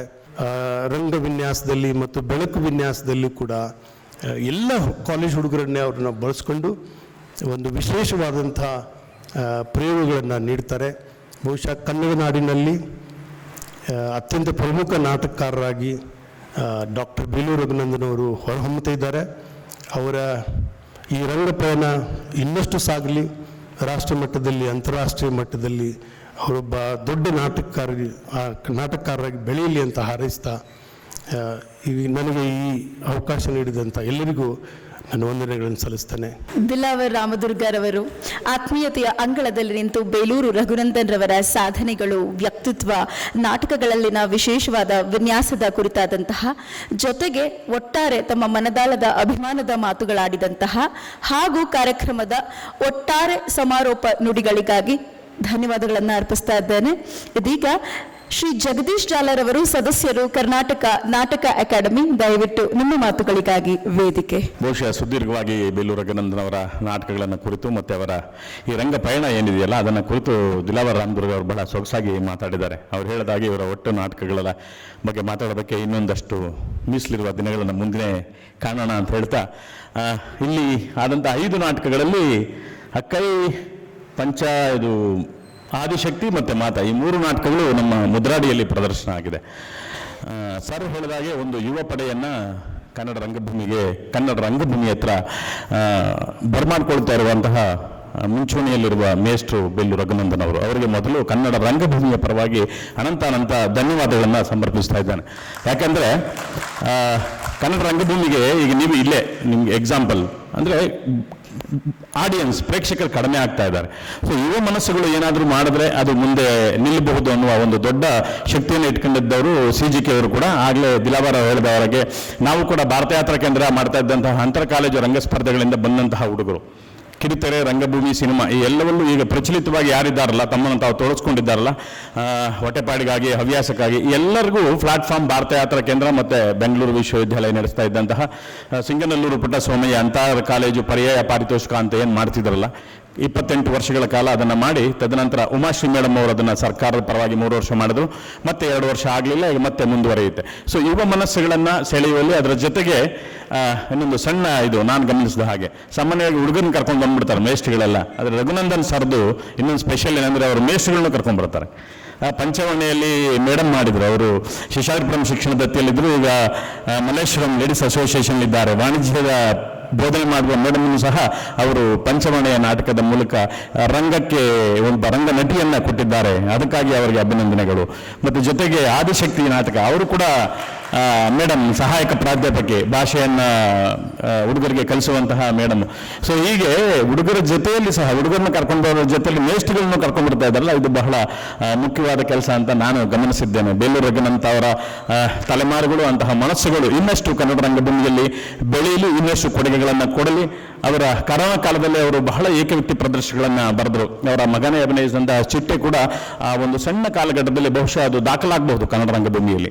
ಒಂದು ಸಣ್ಣ ಅಂದರೆ ಆ ಕಾಲಮಿತಿಯಲ್ಲಿ 100 ಪ್ರದರ್ಶನಗಳನ್ನು ಕಂಡ ಬಹುಶಃ ಬೇರೆ ಯಾವುದು ನಾಟಕ ಇಲ್ಲ ನನ್ನ ಒಂದು 2-3 ದಶಕದ ಅರಿವಿನಲ್ಲಿ ಅಂತ ಭಾವಿಸಿದ್ದೇನೆ. ನೂರಾರು ಪ್ರದರ್ಶನಗಳನ್ನು ಕಂಡಂಥ ನಾಟಕಗಳಿದ್ದಾವೆ, ಆದರೆ ಒಂದು ಕಾಲಘಟ್ಟ ಇಲ್ಲಿಂದ ಇಲ್ಲಿಯವರೆಗೆ 100 ಪ್ರದರ್ಶನಗಳನ್ನು ಕಂಡಂಥ ನಾಟಕ ಬೇರೆ ಯಾವುದೂ ಇಲ್ಲ, ಚಿಟ್ಟೆ ಆಗಿದೆ. ರಘುನಂದನ್ ಅವರು ಸರ್ ಪ್ಲಸ್ ಪಾಯಿಂಟ್ ಇರೋದೇ ಅಲ್ಲಿ, ಅವರು ನಾಟಕವನ್ನು ಬರೀತಾರೆ, ನಾಟಕವನ್ನು ನಿರ್ದೇಶನ ಮಾಡ್ತಾರೆ, ಮತ್ತು ಅದು ಹೆಚ್ಚು ಶೋ ಆಗೋವಾಗ ಮಾಡ್ತಾರೆ. 5 ನಾಟಕಗಳ ಈ ಉತ್ಸವ 3 ದಿನ ಏನಾಯಿತು. ಇಲ್ಲೂ ಸಹ ಎಣಿಕೆ ಮುಖ್ಯ ಆಗಲ್ಲ, ನಿಮಗೆ ಕೆಲಸ ರಂಗಭೂಮಿ ಹೇಳುವಂಥದ್ದೇ ಅದನ್ನು, ಅಂದರೆ ಪ್ರತಿದಿನ ಪ್ರದರ್ಶನಗಳು ಆಗ್ತಾ ಹೋಗ್ಬೇಕು ಅಂತ, ಶೋ ಮಸ್ಟ್ ಗೋ ಆನ್ ಅಂತ. ಸೊ ಆ ಒಂದು ಸಾಲಿನಲ್ಲಿ ನಂಬಿಕೆ ಇಟ್ಕೊಂಡಿರುವಂಥ ನಾನು ಸರ್ ಕೂಡ ಅದರಲ್ಲೇ ನಂಬಿಕೆ ಇಟ್ಕೊಂಡಿದ್ದಾರೆ ಅಂತ ಭಾವಿಸ್ತಾ, ಅವರ ಇನ್ನಷ್ಟು ನಾಟಕಗಳು ಮತ್ತು ಅವರ ಶಿಷ್ಯ ವೃಂದ ಕನ್ನಡ ರಂಗಭೂಮಿಗೆ ಬರಲಿ ಅಂತ ಆಶಿಸ್ತಾ, ನಿಮ್ಮೆಲ್ಲರ ಪರವಾಗಿ ಮತ್ತೊಮ್ಮೆ ಅವರಿಗೆ ಧನ್ಯವಾದಗಳನ್ನು ತಿಳಿಸ್ತಾ ಮಾತು ಮುಗಿಸ್ತಾ ಇದ್ದೇನೆ. ನಮಸ್ಕಾರ. ತಮ್ಮೆಲ್ಲ ಮಾತುಗಳಿಗೆ ಧನ್ಯವಾದಗಳು ಸರ್. ಕಾರ್ಯಕ್ರಮದಲ್ಲಿ ಉಪಸ್ಥಿತರಿರುವ ಮತ್ತೊಬ್ಬ ಅತಿಥಿಗಳು ಶ್ರೀ ಮಹದೇವಯ್ಯರವರು, ದಯವಿಟ್ಟು ಕಾರ್ಯಕ್ರಮದ ಕುರಿತಾಗಿ ಮಾತುಗಳನ್ನಾಡಬೇಕಾಗಿ ಕೇಳ್ಕೊಳ್ತಾ ಇದ್ದೇನೆ. ನಾನು ಇಲ್ಲಿಗೆ ಬರೋ ಪ್ರೋಗ್ರಾಮೇ ಇರಲ್ಲ. ನಾಗರಾಜ ಮೂರ್ತಿ ಎಲ್ಲೋದ್ರೂ ಈ ಥ್ರೋಸ್ ಅಟ್ ಯು ಒಂದು ಸರ್ಪ್ರೈಸ್ ಥಿಂಗ್. ಆಮೇಲೆ ಈ ಅಸೋಸಿಯೇಷನ್ ಬಗ್ಗೆ ಈಚೆಗೆ ಒಂದು ಪಂಚವರ್ತಿ ನಾಟಕ ನೋಡಿದೆ, ಅವರು ಕೂತಿದ್ದಾರೆ. ರತ್ನ ಬಂದಿದ್ದಾರ ನೋಡಿದೆ, ಕೂತಿದ್ದಾರ. ಹೌದು, ಭಾಳ ಚೆನ್ನಾಗಿತ್ತು. ಅವತ್ತೇ ಇವರು ರಘುವಂಶನ ಅವತ್ತೇ ನಾನು ನೋಡಿದ್ದು. ಆಮೇಲೆ ಇವತ್ತು ಸಾಲುಮರಗಳ ತಾಯಿ ತಿಮ್ಮಕ್ಕ ನೋಡಬೇಕು ಅಂತ ಇಷ್ಟ ಇತ್ತು. ಅಷ್ಟರಲ್ಲಿ ಇದಕ್ಕೆ ಹೊರಟೋದು ಬುಕ್ ಸ್ಟಾಲ್ಸ್ ಎಕ್ಸಿಬಿಷನ್ ನೋಡೋಕ್ಕೆ, ಅದನ್ನು ಮಿಸ್ ಮಾಡಿಕೊಂಡೆ. ಇನ್ಯಾವಾಗಲೂ ಬಂದು ನೋಡಿದಾಗ ನಾನು 60 ವರ್ಷದಿಂದ ಇಂಗ್ಲೆಂಡ್ನಲ್ಲಿದ್ದೇನೆ. 36 ವರ್ಷಗಳ ಮುಂಚೆ ನಾನು ಮತ್ತು ನಾಗರಾಜ ಮೂರ್ತಿ ಬಸವ ಅಂತಾರಾಷ್ಟ್ರೀಯ ಪ್ರತಿಷ್ಠಾನ ಅನ್ನೋ ಒಂದು ಸಂಸ್ಥೆ ಸ್ಥಾಪನೆ ಮಾಡಿದ್ದೇವೆ. ಅನೇಕ ಭಾಳ ಜನಕ್ಕೆ ಸಹಾಯ ಮಾಡೋಕ್ಕೆ ಪ್ರಯತ್ನ ಪಡ್ತೇವೆ. ಆಮೇಲೆ ನಮ್ಮೂರಿನಲ್ಲಿ ನಮ್ಮ ಸ್ಕೂಲ್ಗಳೇ ಭಾಳ ಪ್ರಯತ್ನಪಟ್ಟು ಸಹಾಯ ಮಾಡ್ತಾ ಇದ್ದೇವೆ. ಅಲ್ಲಿ ಒಂದು Allama school of performing arts ಅಂತ ಕಟ್ಟಿದ್ದೇವೆ. ಆಮೇಲೆ ನನಗೀಗ 87 ವರ್ಷ. ನಾನು ಪ್ರತಿ ವರ್ಷ 2-3 ತಿಂಗಳು ಬಂದು ಇಲ್ಲಿರ್ತೇನೆ. ಭಾಳ ನಾಟಕಗಳು ನೋಡ್ತೇನೆ. ಭಾಳ ಹೆಸರು ಬಂದವ್ರು ನೋಡಿದ ತಕ್ಷಣ ಹೇಳ್ತಾರೆ, ನೋಡಪ್ಪ ಇವರು ಟಿಕೆಟ್ ತಗೊಂಡಿರ ಒಳಗಡೆ ಹೋಗೋದೇ ಇಲ್ಲ ಅಂತ ಒಬ್ಬರು. ಇನ್ನೊಬ್ಬರು ಇವರು ಇರೋ ನಾಟಕಗಳನ್ನೆಲ್ಲ ನೋಡೋಕೆ ಬಿಡ್ತಾರಪ್ಪ ಅಂತ. ಇನ್ನೊಬ್ಬರು ಮೇಲಕ್ಕೆ ಬಂದಿ ಸರ್, ನೀವು ಬಂದಿರೋದು ಅಪರೂಪ, ನಮ್ಮ ಆರ್ಟಿಸ್ಟ್ ಜೊತೆಯಲ್ಲಿ ನಿಂತ್ಕೊಂಡು ನೋಡಿ ಅಂತಾರೆ.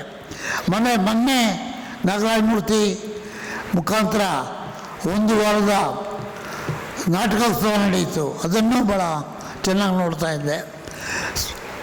ಬರ್ತಾ ಇರ್ತೇನೆ, ನಿಮ್ಮಂಥವ್ರು ನಾನು ನೋಡ್ತಾ ಇರ್ತೇನೆ.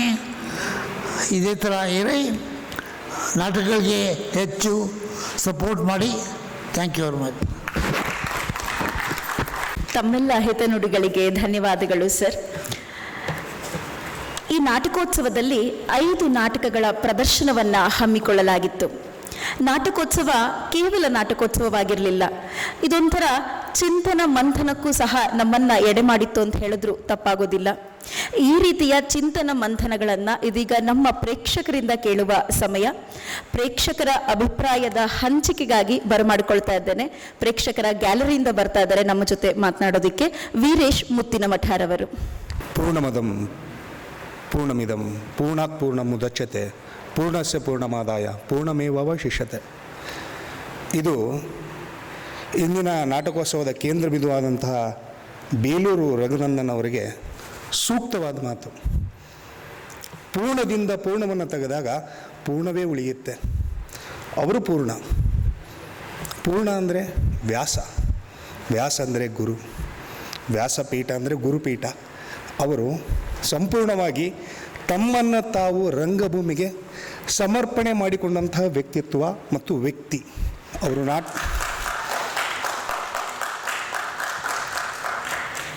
ಅವರು ನಾಟಕಗಳನ್ನು ಬರೀತಾರೆ, ನಿರ್ದೇಶನ ಮಾಡ್ತಾರೆ, ವಿನ್ಯಾಸ ಮಾಡ್ತಾರೆ. ಇದನ್ನು ನೋಡುಗರಿಗೆ ಉಣಬಡಿಸ್ತಾರೆ. ನೋಡ್ತೀವಿ ನಾಟಕ ಕೇವಲ ಮನೋರಂಜನೆ ಆಗಿರದೆ ಅವರು ಕಟ್ಟಿಕೊಡುವ ನಾಟಕಗಳು ನೋಡುಗರನ್ನು ಚಿಂತನೆಗೆ ಒಳಪಡಿಸುತ್ತೆ, ಪಾತ್ರಗಳು ಕಾಡುತ್ತೆ. ಯಾಕಂದರೆ ಅವರು ಮಾಡಿಸುವಂತಹ ನಾಟಕಗಳು ಮತ್ತು ಆಯ್ಕೆ ಮಾಡಿಕೊಂಡಿರೋ ಸಬ್ಜೆಕ್ಟ್ಗಳು ಸಮಾಜಕ್ಕೆ ಹಿಡಿದಿರುವ ಕನ್ನಡಿಗಳು. ಒಂದಕ್ಕಿಂತ ಒಂದು ತುಂಬ ಅದ್ಭುತವಾದ ನಾಟಕಗಳು. ನಾನು ಅವ್ರದ್ದು ಆದಿಶಕ್ತಿ ನೋಡಿದೆ. ಆಗಲೇ ಹೇಳಿದ್ನಲ್ಲ ನಾನು, ಪೂರ್ಣಮದ ಪೂರ್ಣಮಿದಂ. ಅದರ ಅರ್ಥ ಏನಂತಂದರೆ ಅವರೊಬ್ಬ ಸ್ವತಃ ನಾಟಕಕಾರರಾಗಿದ್ದು ಇನ್ನೊಬ್ಬರಿಗೆ ನಾಟಕವನ್ನು ಬರೋಕ್ಕೆ ಹಚ್ಚಿದರು. ಶೋಭಾ ಮೇಡಮ್ ಅವರು ಬರೆದ್ರಂತೆ, ಅದನ್ನು ವಿನ್ಯಾಸ ಮಾಡಿ ರಂಗರೂಪ ಮಾಡಿ ನಿರ್ದೇಶನ ಮಾಡ್ತಾರೆ. ಅಂದರೆ ದೀಪದಿಂದ ದೀಪ ಹಚ್ಚಿದರು. ಇದಂಥ ಒಳ್ಳೆಯ ಕೆಲಸ. ಮತ್ತು ಅವರು ಎರಡನೇ ನಾಟಕ ನಾನು ನೋಡಿದ್ದು ಅಖೈ, ಅದ್ಭುತವಾದ ನಾಟಕ, ಸಮಾಜಕ್ಕೆ ಹಿಡಿದ ಕನ್ನಡಿ. ತುಂಬ ಒಳ್ಳೆಯ ಒಂದು ಪರ್ಫಾರ್ಮೆನ್ಸ್ ನೀಡಿದ್ದಾರೆ ನಮ್ಮ ನಯನ ಸೂಡ ಅವ್ರದ್ದು. ಆಗಲೇ ಈ ನಾಟಕೋತ್ಸವದ ಬಗ್ಗೆ, ಇವರ ರಂಗಭೂಮಿಯ ಪೂರ್ತಿ ಜರ್ನಿ ಬಗ್ಗೆ ನಮ್ಮ ಪತ್ರಕರ್ತರಾದಂಥ ನಮ್ಮ ಗೆಳೆಯರು ತುಂಬ ಡಿಟೇಲಾಗಿ ಹೇಳ್ಬಿಟ್ಟಿದ್ದಾರೆ. ಏನು ಹೇಳೋದಕ್ಕೇನು ಉಳಿಸಿಲ್ಲ, ಅವರು ತುಂಬ ಕಂಪ್ಲೀಟಾಗಿ ಹೇಳಿದ್ದಾರೆ. ಬಟ್ ಆಮೇಲೆ ಇಂದಿನ ನಾಟಕ ಸಾಲುಮರದ ತಿಮ್ಮಕ್ಕ, ಒಬ್ಬರ ಆಟೋಬಯೋಗ್ರಫಿನ ನಾವು ಈ ಸಿನಿಮ್ಯಾಟಿಕ್ ಅಲ್ಲದೆ ರಂಗಭೂಮಿ ಮೇಲೆ ಇಷ್ಟು ಸರಳವಾಗಿ ಕಟ್ಟಿಕೊಡೋದು ತುಂಬ ಕಷ್ಟದ ಕೆಲಸ, ತುಂಬ ಕಷ್ಟದ ಕೆಲಸ. ಅದನ್ನು ಇಷ್ಟು ಸರಳವಾಗಿ ಮನೋಜ್ಞವಾಗಿ ಎಲ್ಲರಿಗೆ ಮನಮುಟ್ಟುವಂತೆ ಮಾಡಿಸುವುದರಲ್ಲಿ ನಿಜಕ್ಕೂ ನಿಮಗೆ ನೀವೇ ಸಾಟಿ. ನಾವೆಲ್ಲ ಕಲಿಬೇಕಾಗಿದ್ದಾರೆ, ನಾವು ಕಲಿಬೇಕು, ನೋಡಿ ಕಲಿಬೇಕು. ನಿಜವಾಗಿಯೂ ಅದ್ಭುತವಾದಂಥ ವ್ಯಕ್ತಿತ್ವ, ಅವ್ರ ಬರಹಗಳು, ಅವ್ರ ಚಿಂತನೆಗಳು. ಅವರ ಮೊದಲನೇ ಪ್ರೇಕ್ಷಕ ಅವ್ರು ನಿನ್ನೆ ಹೇಳ್ದಂಗೆ ಅವರ ಊರಿನ ಕೆರೆ ಮುಂದೆ ಅವರು ಕಲಾವಿದರಾದವರು, ಕೆರೆ ಮುಂದೆ ತಮ್ಮ ಭಾವನೆಗಳನ್ನು ಬಿಚ್ಚಿಟ್ಟವರು, ಮತ್ತು ಕೆರೆಯ ಮುಂದೆ ಅವರು ಕಲಾವಿದರಾಗಿ ಹೊರಹೊಮ್ಮಿದವರು. ಎಷ್ಟೋ ನಾಟಕಗಳನ್ನು ಬರೆದಿದ್ದಾರೆ, 38 ನಾಟಕಗಳನ್ನ ಬರೆದಿದ್ದಾರೆ. ಮಹಿಳಾ ಪ್ರಧಾನ ಯಾಕಂತಂದು ಅವಾಗ ನಿನ್ನೆ ಹೇಳಿದ್ರು ಅವ್ರು ಮಾತಾಡಬೇಕಾದ್ರೆ, ಅವ್ರ ತಾಯಿ ಮತ್ತು ಅಜ್ಜಿಯ ಒಂದು ಕಣ್ಣೀರ ಕಥೆಗಳು ಸಾಕಷ್ಟಿದೆ. ಈಗ ಆಲ್ರೆಡಿ 38 ಬರೆದಿದ್ದಾರೆ. ಇನ್ನು 50 ನಾಟಕಗಳನ್ನು ಬರೆಯುವಷ್ಟು ಅವರಲ್ಲಿ ವಿಷಯಗಳು ಅಡಕವಾಗಿದೆ ಅಂದರೆ ದೊಡ್ಡ ಸಾಗರ ಅವರು. ಇಂತಹ ವೈಚಾರಿಕ ಹಿನ್ನೆಲೆ ಮತ್ತು ತಳಗಟ್ಟದಲ್ಲಿ ಮತ್ತು ಅಷ್ಟೊಂದು ಮೈಗೂಡಿಸಿಕೊಂಡಂತಹ ನಮ್ಮ ಬೇಲೂರು ರಘುನಂದನ್ ಸರ್ ಇನ್ನೂ ಹೆಚ್ಚು ರಂಗಭೂಮಿ ಆಯ್ಕೆಗಳನ್ನು ಕೆಲಸಗಳನ್ನು ಮಾಡಲಿ, ಅವ್ರನ್ನ ಹೆಚ್ಚು ಗುರುತಿಸುವಂತಾಗಲಿ. ಸಮಯ ತಗೊಳ್ಳೋದಿಲ್ಲ. ಆಮೇಲೆ ಎರಡನೇದು ರಂಗ ಬದುಕು ಟ್ರಸ್ಟ್. ಈ ಕಾರ್ಯಕ್ರಮ ಆಯೋಜನೆ ಮಾಡಿದಂಥವ್ರು ಡಾಕ್ಟರ್ ಹೆಲೆನ್ ಮೈಸೂರು ಅವರು. ನಾನು ಅವ್ರನ್ನ ಸುಮಾರು 30 ವರ್ಷಗಳ ಹಿಂದೆ ಭೇಟಿಯಾಗಿದ್ದು. ಅವರು ಖಾನಾವಳಿ ಚೆನ್ನಿ ನಾಟಕದಲ್ಲಿ ನಮ್ಮೂರು ಗಂಗಾವತಿಗೆ ಅವರು ಪಾತ್ರ ಮಾಡೋಕ್ಕೆ ಬಂದವರು. ಆ ರಂಗಭೂಮಿ ಅವರು ಒಂದು 55 ವರ್ಷಗಳ ಅವರ ಜರ್ನಿಯಲ್ಲಿ ಅವರು ಘಟಾನುಘಟಿ ಲೇಖಕರನ್ನು, ಕವಿಗಳನ್ನು, ನಿರ್ದೇಶಕರನ್ನು ವೃತ್ತಿ ರಂಗಭೂಮಿಯಲ್ಲಿ, ಹವ್ಯಾಸಿ ರಂಗಭೂಮಿಯಲ್ಲಿ ಸಾಕಷ್ಟು ನೋಡಿದ್ದಾರೆ. ವೃತ್ತಿ ರಂಗಭೂಮಿಯಲ್ಲಿ ಅವ್ರದ್ದು ಕೊಡುಗೆ ತುಂಬ ದೊಡ್ಡದಿದೆ. ಹೆಲೆನ್ ಮೈಸೂರು ಅವರು ಇದ್ದಾರೆ ಅಂದರೆ ನಾಟಕಕ್ಕೆ ಟಿಕೆಟ್ ತೊಗೊಳ್ಳೋ ಜನ ಇತ್ತು, ಈಗೂ ಇದೆ. ಅದ್ಭುತವಾದಂಥ ಕಲಾವಿದೆ ಅವರು. ಈ ನಾಟಕೋತ್ಸವವನ್ನು ಆಯೋಜನೆ ಮಾಡೋದಕ್ಕೆ ಕಾರಣ ಏನಂತಂದರೆ ಅವರು ಹೆಣ್ಣಿನ ಬಗ್ಗೆ ಮತ್ತು ಅವರು ಸ್ವತಃ ಹೆಣ್ಣಾಗಿ ಸಮಾಜದಲ್ಲಿ ಹೆಣ್ಣು ಹೇಗೆ ಕೆಲವೊಂದಿಷ್ಟು ಸಂಕಷ್ಟಗಳಿಗೆ ಒಳಗಾಗ್ತಾಳೆ ಮತ್ತು ಅವರ ಸಮಸ್ಯೆಗಳೇನು. ಆಮೇಲೆ ಅವರು ನಿನ್ನೆ ಮಾಡಿದಂಥ ನಾಟಕ ನಮ್ಮ ಅಕ್ಕಯ್ಯವರು,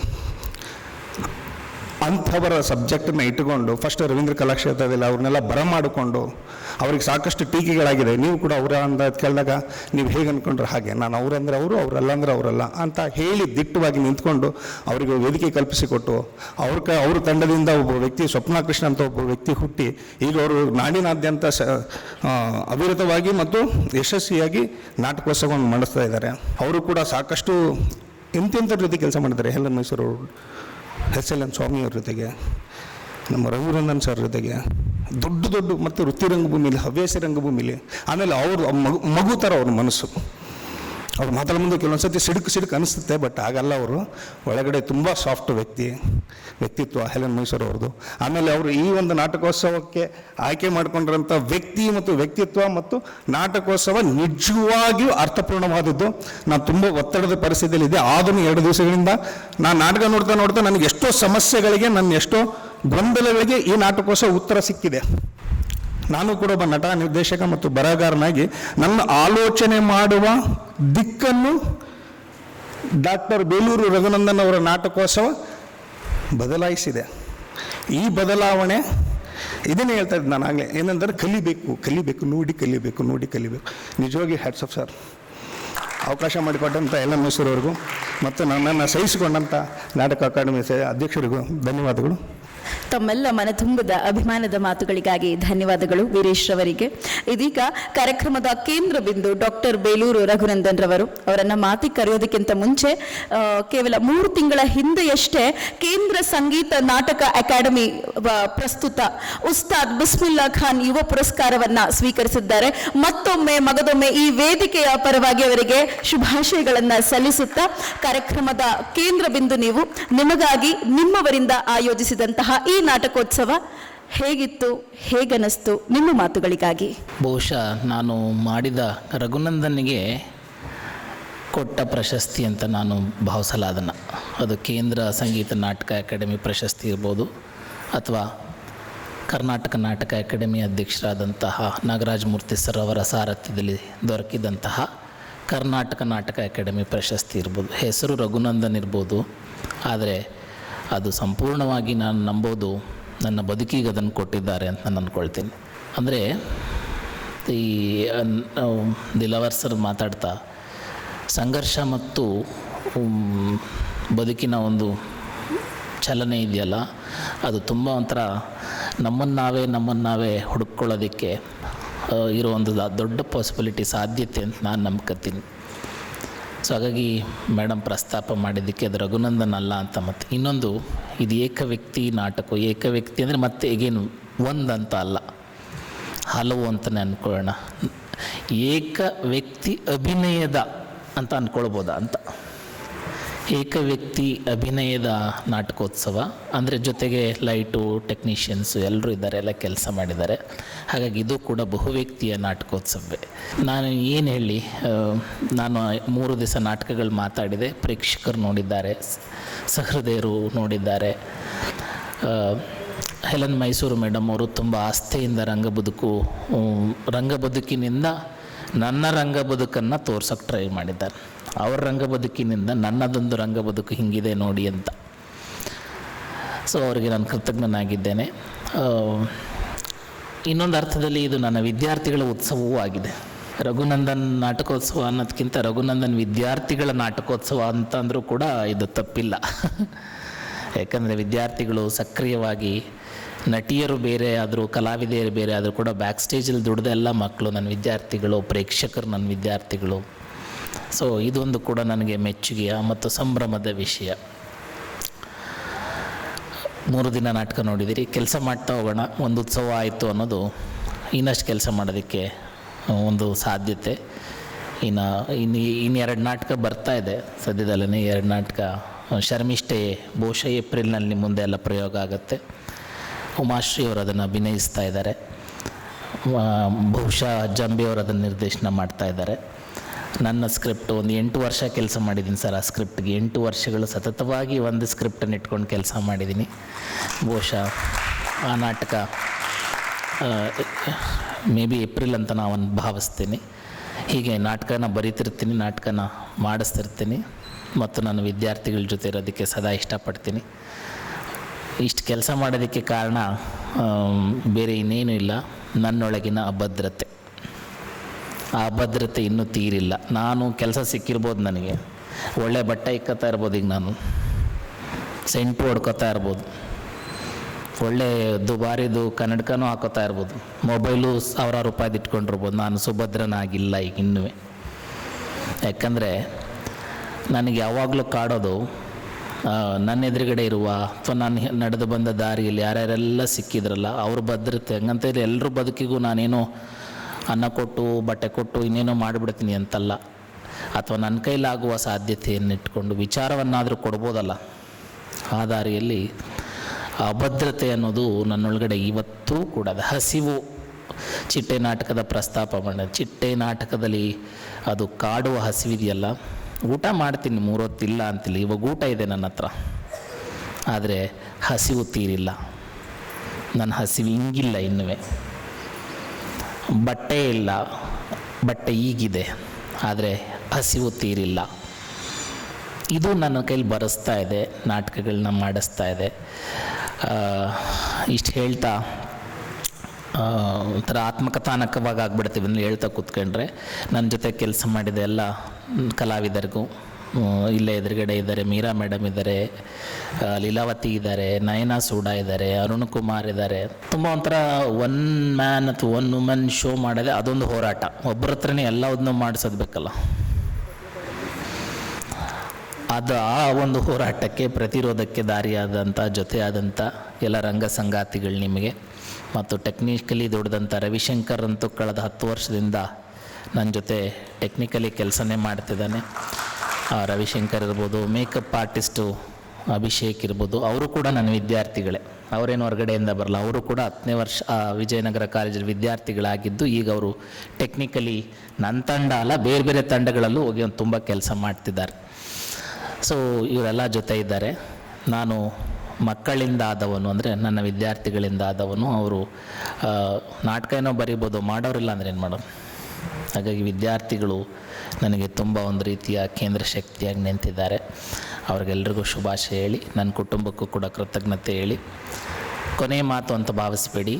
ಕೆಲಸ ಏನೋ ಮಾಡ್ತಾಯಿದ್ದೀವಿ, ಸ್ವೀಕರಿಸೋದು ಬಿಡೋದು ಸಮಾಜಕ್ಕೆ ಸಂಬಂಧಪಟ್ಟಿದ್ದು. ನಾವು ವರ್ಕ್ ಮಾಡ್ತೀವಿ, ಡೇ ಆ್ಯಂಡ್ ನೈಟ್ ವರ್ಕ್ ಮಾಡ್ತೀವಿ. ನಾವು ಅತ್ಯುತ್ತಮವಾದ ಕಲಾಕೃತಿ ಕೊಡ್ತೀವಿ. ನೋಡುವ, ಸ್ವೀಕರಿಸುವ, ಅದನ್ನು ಪ್ರಸರಿಸುವ ಜವಾಬ್ದಾರಿ ಬಹಳ ದೊಡ್ಡದ್ದು ಸಮಾಜದ್ದು. ಆ ಸಮಾಜವು ಕೂಡ ತುಂಬ ಗುರುತರವಾದ ಜವಾಬ್ದಾರಿಯಿಂದ ಕೆಲಸ ಮಾಡಬೇಕು ಅಂತ ನಾನು ಭಾವಿಸ್ತೀನಿ. ಅದು ಯಾವುದಾದ್ರೂ ಆಗ್ಬೋದು, ಯಾರಾದರೂ ಆಗ್ಬೋದು. ಇಲ್ಲ ಅಂದರೆ ಒಬ್ಬಳು ರಕ್ತವರ್ಣೆ ಇವತ್ತು ಮಾತಾಡ್ತಿರಲಿಲ್ಲ, ಒಬ್ಬಳು ಕನ್ನಡ ರಂಗಭೂಮಿಯಲ್ಲೇ ಮೊದಲು ಮದರ್ ತೆರೇಸಾ ರಂಗದ ಮೇಲೆ ಬಂದಿರೋದು. ಶಾಂತಿಯ ಪಾಠವನ್ನು ಹೆಂಗೆ ಹೇಳ್ತಾಳೋಳು, ನಾವು ಕೇಳಿಸ್ಕೊಂಡಿಲ್ಲ ಅದನ್ನು. ಮಾತಾಡಿದ್ದಾರೆ, ಅಕ್ಕೈ ಮಾತಾಡ್ತಾರೆ. ತಿಮ್ಮಕ್ಕನಂಥ ಒಂದು ಪ್ರತಿಭೆಯನ್ನು ತೊಗೊಂಬಂದು ನಾವು ರಂಗದ ಮೇಲೆ ನಿಲ್ಲಿಸ್ತೀವಿ. ತಿಮ್ಮಕ್ಕೂ ನಾವು ನೋಡಲ್ಲ ಅಂದರೆ ಇನ್ನೇನು ಹೇಳೋಣ ನಾನು. ಇನ್ಯಾರು ನಾಟಕ ಮಾಡಿಸ್ಬೇಕು ನಾನು? ಯಾವ ಬಗೆಯ ನಾಟಕ ಮಾಡಿಸ್ಬೇಕು? ರಾಜಕಾರಣಿಗಳದ್ದು ಮಾಡಿಸ್ಬೇಕಾ? ಫುಲ್ ಫೇಮಸ್ ಆಗಿರೋ ಭಾರತಕ್ಕೆ ಸ್ಟಾರ್ ರಾಜಕಾರಣಿಗಳದ್ದು ನಾನು ನಾಟಕ ಮಾಡಿಸ್ಬೇಕಾ? ಅಥವಾ ಸಿನಿಮಾಗಳು ಬರ್ತಾ ಇದೆಯಲ್ಲ, ಕೊಚ್ಚು, ಕೊಲ್ಲು, ಕಾಡನ್ನು ನಾಶ ಮಾಡು, ನುಂಗು, ನೀರು ಕುಡಿ, ತುಂಬ ಕಲರ್ಫುಲ್ಲಾಗಿ ನಾಟಕ ಮಾಡಿಸ್ಬೇಕಾ? ನನಗೆ ಅರ್ಥ ಆಗ್ತಿಲ್ಲ, ನನಗೆ ನಿಜವಾಗ್ಲೂ. ಹಾಗಾಗಿ ಬಹಳ ದೊಡ್ಡ ಒಂದು ಆರೋಗ್ಯವಂತ ಸಮಾಜವನ್ನು ರೂಪಿಸೋದ್ರಲ್ಲಿ ನಾವು ಖಂಡಿತವಾಗ್ಲೂ ಸೋತಿದ್ದೀವಿ ಅಂತ ನನಗೇನು ಅನಿಸುತ್ತೆ. ಆದರೆ ಅದನ್ನು ರೂಪಿಸೋ ಜವಾಬ್ದಾರಿ ಕೂಡ ನಮ್ಮದೇ ಆಗಿದೆ, ನಮ್ಮಂಥವ್ರದ್ದೇ ಆಗಿದೆ ಅನ್ನೋದು ಕೂಡ ನನಗೆ ನಂಬಿಕೆ ಇದೆ. ಅದ್ರ ಮೇಲೆ ನಾವು ಕೆಲಸ ಮಾಡಬೇಕಾಗಿದೆ. ಅಫ್ಕೋರ್ಸ್ ನಮ್ಮ ದಿಲಾವರ್ ಸರ್ ಹೇಳ್ದಂಗೆ ಯಾವ ನಾಟಕನೂ ತೆಗೆದು ಪಕ್ಕಕ್ಕಿಟ್ಟು ಇನ್ನೇನೋ ಮಾಡಿ ಇರ್ಬೋದು. ನಾನು ಏನು ನೀವು ಗ್ರಹಿಸಿದ ಹಾಗೆ ರಂಗಭೂಮಿಯ ಪಾಠಗಳನ್ನು ರಂಗಶಾಲೆಗಳಿಂದ ಕಲ್ತ್ಕೊಂಡು ಬಂದಿಲ್ದಿರೋ ಇರ್ಬೋದು ನಾನು. ಆದರೆ ನನ್ನ ನಂಬಿಕೆ ಅದಲ್ಲ. ನಾನು ಪ್ರಕೃತಿಯಿಂದಾದ ರಂಗ ನಿರ್ದೇಶಕ, ಮನುಷ್ಯರಿಂದಾದ ರಂಗ ನಿರ್ದೇಶಕ ಅಲ್ಲ. ನಾನು ಹಸಿರನ್ನು ನೋಡಿ ಬರೆದವನು, ನಾನು ಕೆರೆ ನೀರನ್ನು ನೋಡಿ ಬರೆದವನು, ನಾನು ಮನುಷ್ಯರನ್ನು ನೋಡಿ ಬರೀಲಿಲ್ಲ. ನಾನು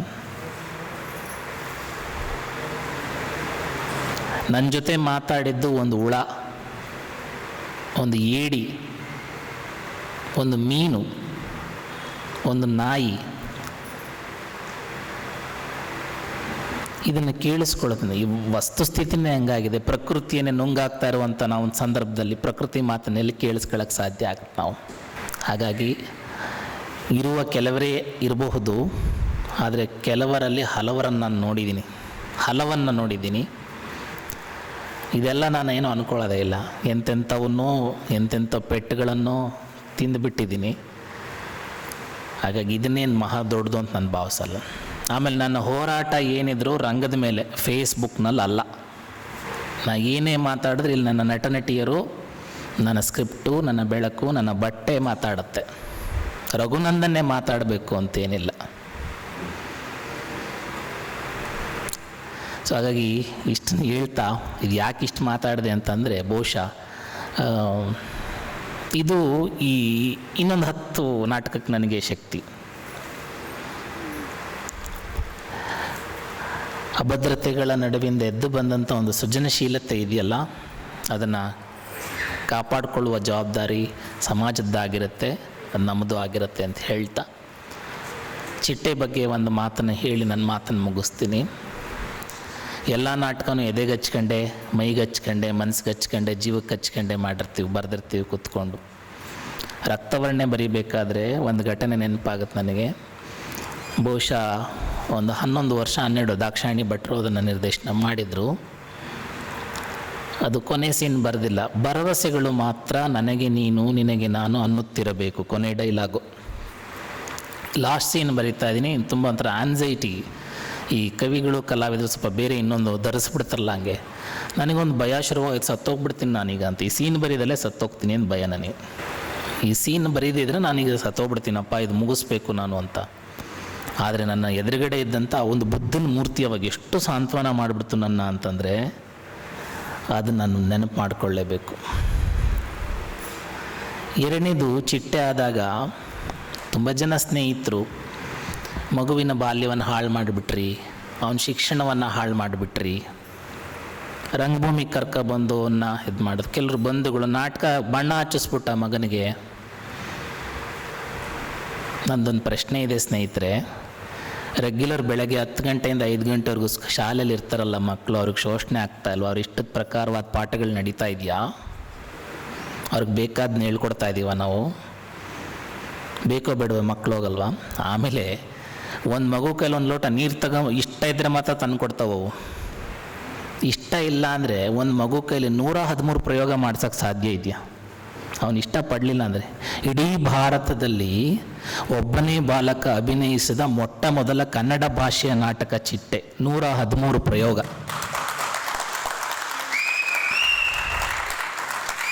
ಎಲ್ಲೆಲ್ಲಾಯಿತು? ಮಧ್ಯಪ್ರದೇಶ, ರಾಜಸ್ಥಾನ, ಹರಿಯಾಣ, ಆಂಧ್ರ ಪ್ರದೇಶ, ತಮಿಳುನಾಡು.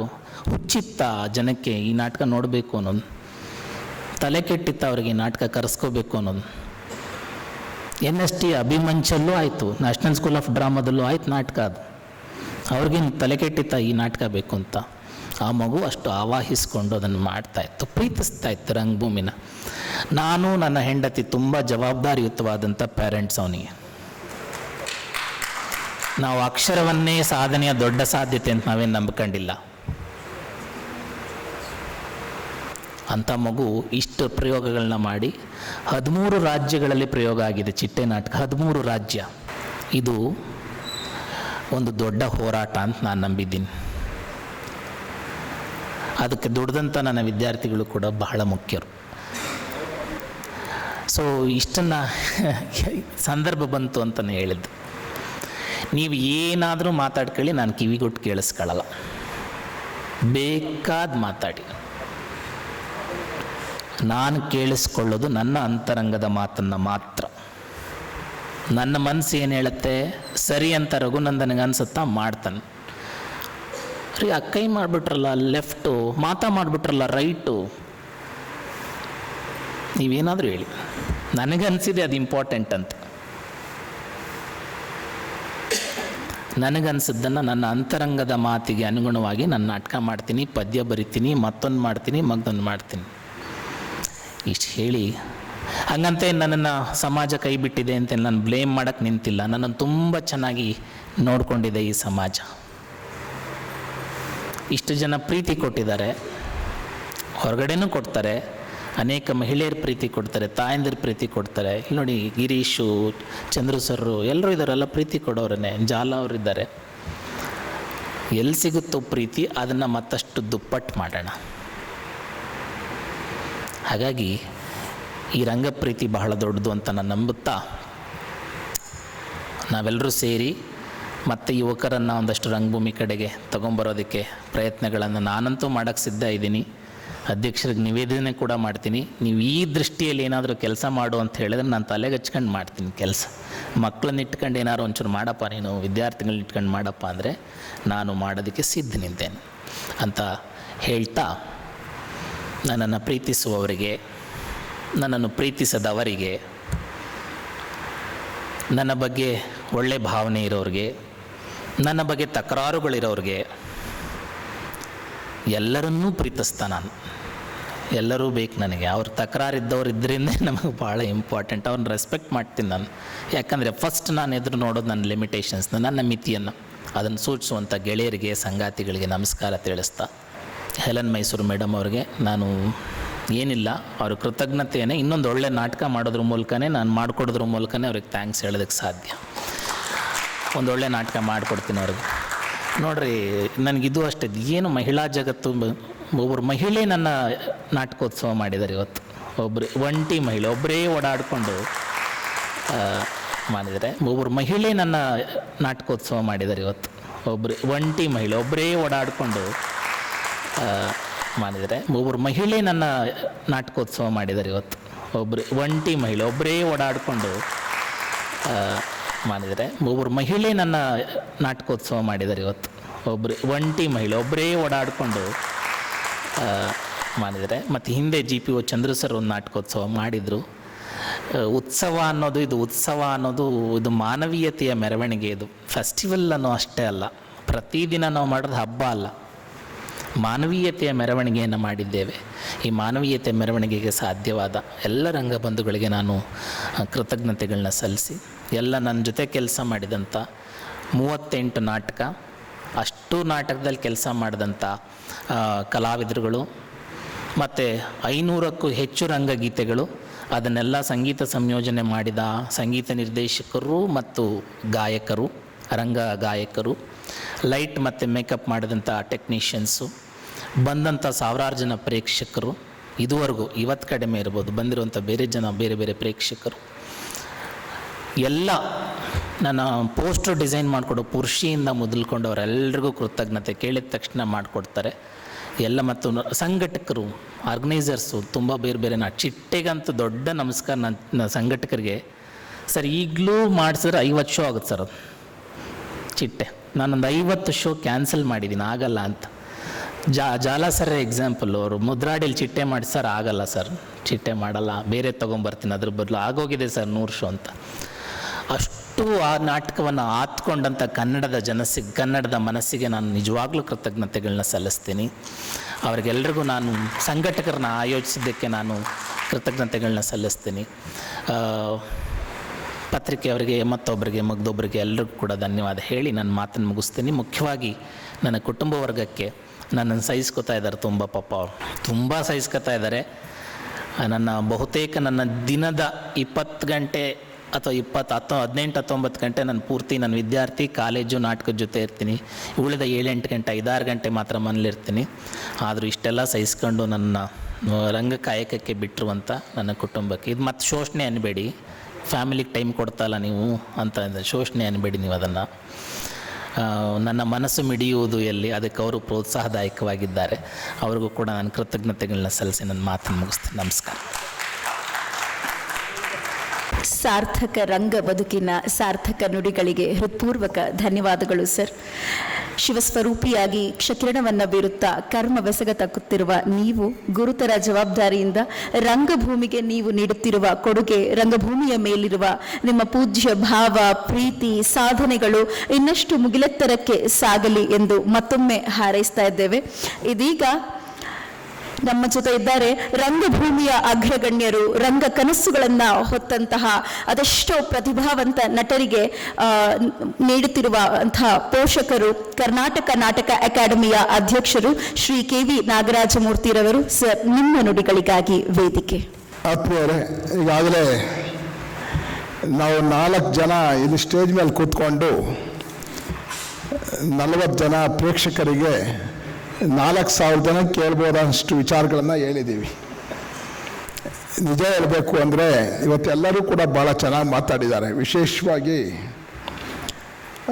ನಮ್ಮ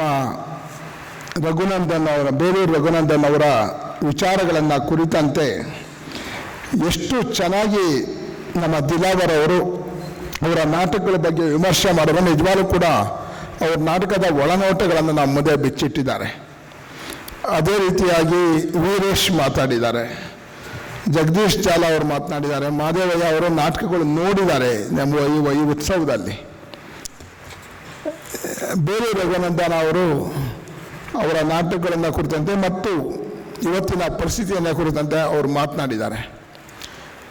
ನನಗೆ ಭಾಳ ಸಂತೋಷ. ಇವತ್ತು ಈ ನಾಟಕದಲ್ಲಿ ಈ ಉತ್ಸವದಲ್ಲಿ ಭಾಗವಹಿಸಿದಂಥವರು ಎಲ್ಲರೂ ಕೂಡ ಇಲ್ಲಿದ್ದಾರೆ, ಭಾಳಷ್ಟು ಜನ.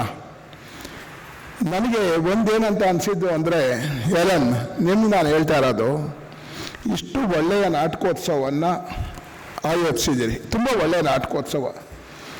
ನಾನು ನಿಮ್ಗೆ ಹೇಳೋದು ಅಂದರೆ, ಒಂದು ಪ್ರಚಾರ, ತುಂಬ ಒಳ್ಳೆಯ ಪ್ರಚಾರ ಕೊಡಬೇಕು. ಯಾಕಂದರೆ ಬೇಲೂರು ರಘುನಂದನ್ ನನ್ನ ದೃಷ್ಟಿಯಲ್ಲಿ ಇವತ್ತಿನ ಬರೆಯುತ್ತಿರ್ತಕ್ಕಂಥ ನಾಟಕಕಾರರಲ್ಲಿ ಒಂದು 10 ಜನದಲ್ಲಿ ಒಬ್ಬ ಶ್ರೇಷ್ಠ ನಾಟಕಕಾರ.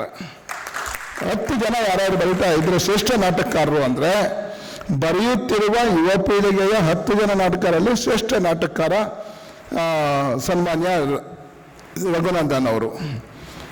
ಸುಮಾರು 35-40 ವರ್ಷಗಳ ಹಿಂದೆ ಶಿವಪ್ರಕಾಶ್ ಅವರು ಇದೇ ರೀತಿಯಾಗಿ ಯುವ ನಾಟಕಕಾರರಾಗಿ ಬಂದರೆ, ಅವಾಗಿನ್ನೂ ಅವ್ರದ್ದು 3 ನಾಟಕ ಬಂದಿದ್ದು. ಮಂಟೇಸ್ವಾಮಿ ಕೂಡ ಬಂದಿರಲಿಲ್ಲ, ಮಹಾಚೈತ್ರ ಒಂದಾಗಿತ್ತು, ಇನ್ನೆರಡು ಕಾವ್ಯವನ್ನು ನಾಟಕ ಮಾಡಿತ್ತು. ಆ ಸಂದರ್ಭದಲ್ಲಿ ನಾನು ಶಿವಪ್ರಕಾಶರ ಉತ್ಸವ ಅಂತಲೇ ಮಾಡಿದೆ.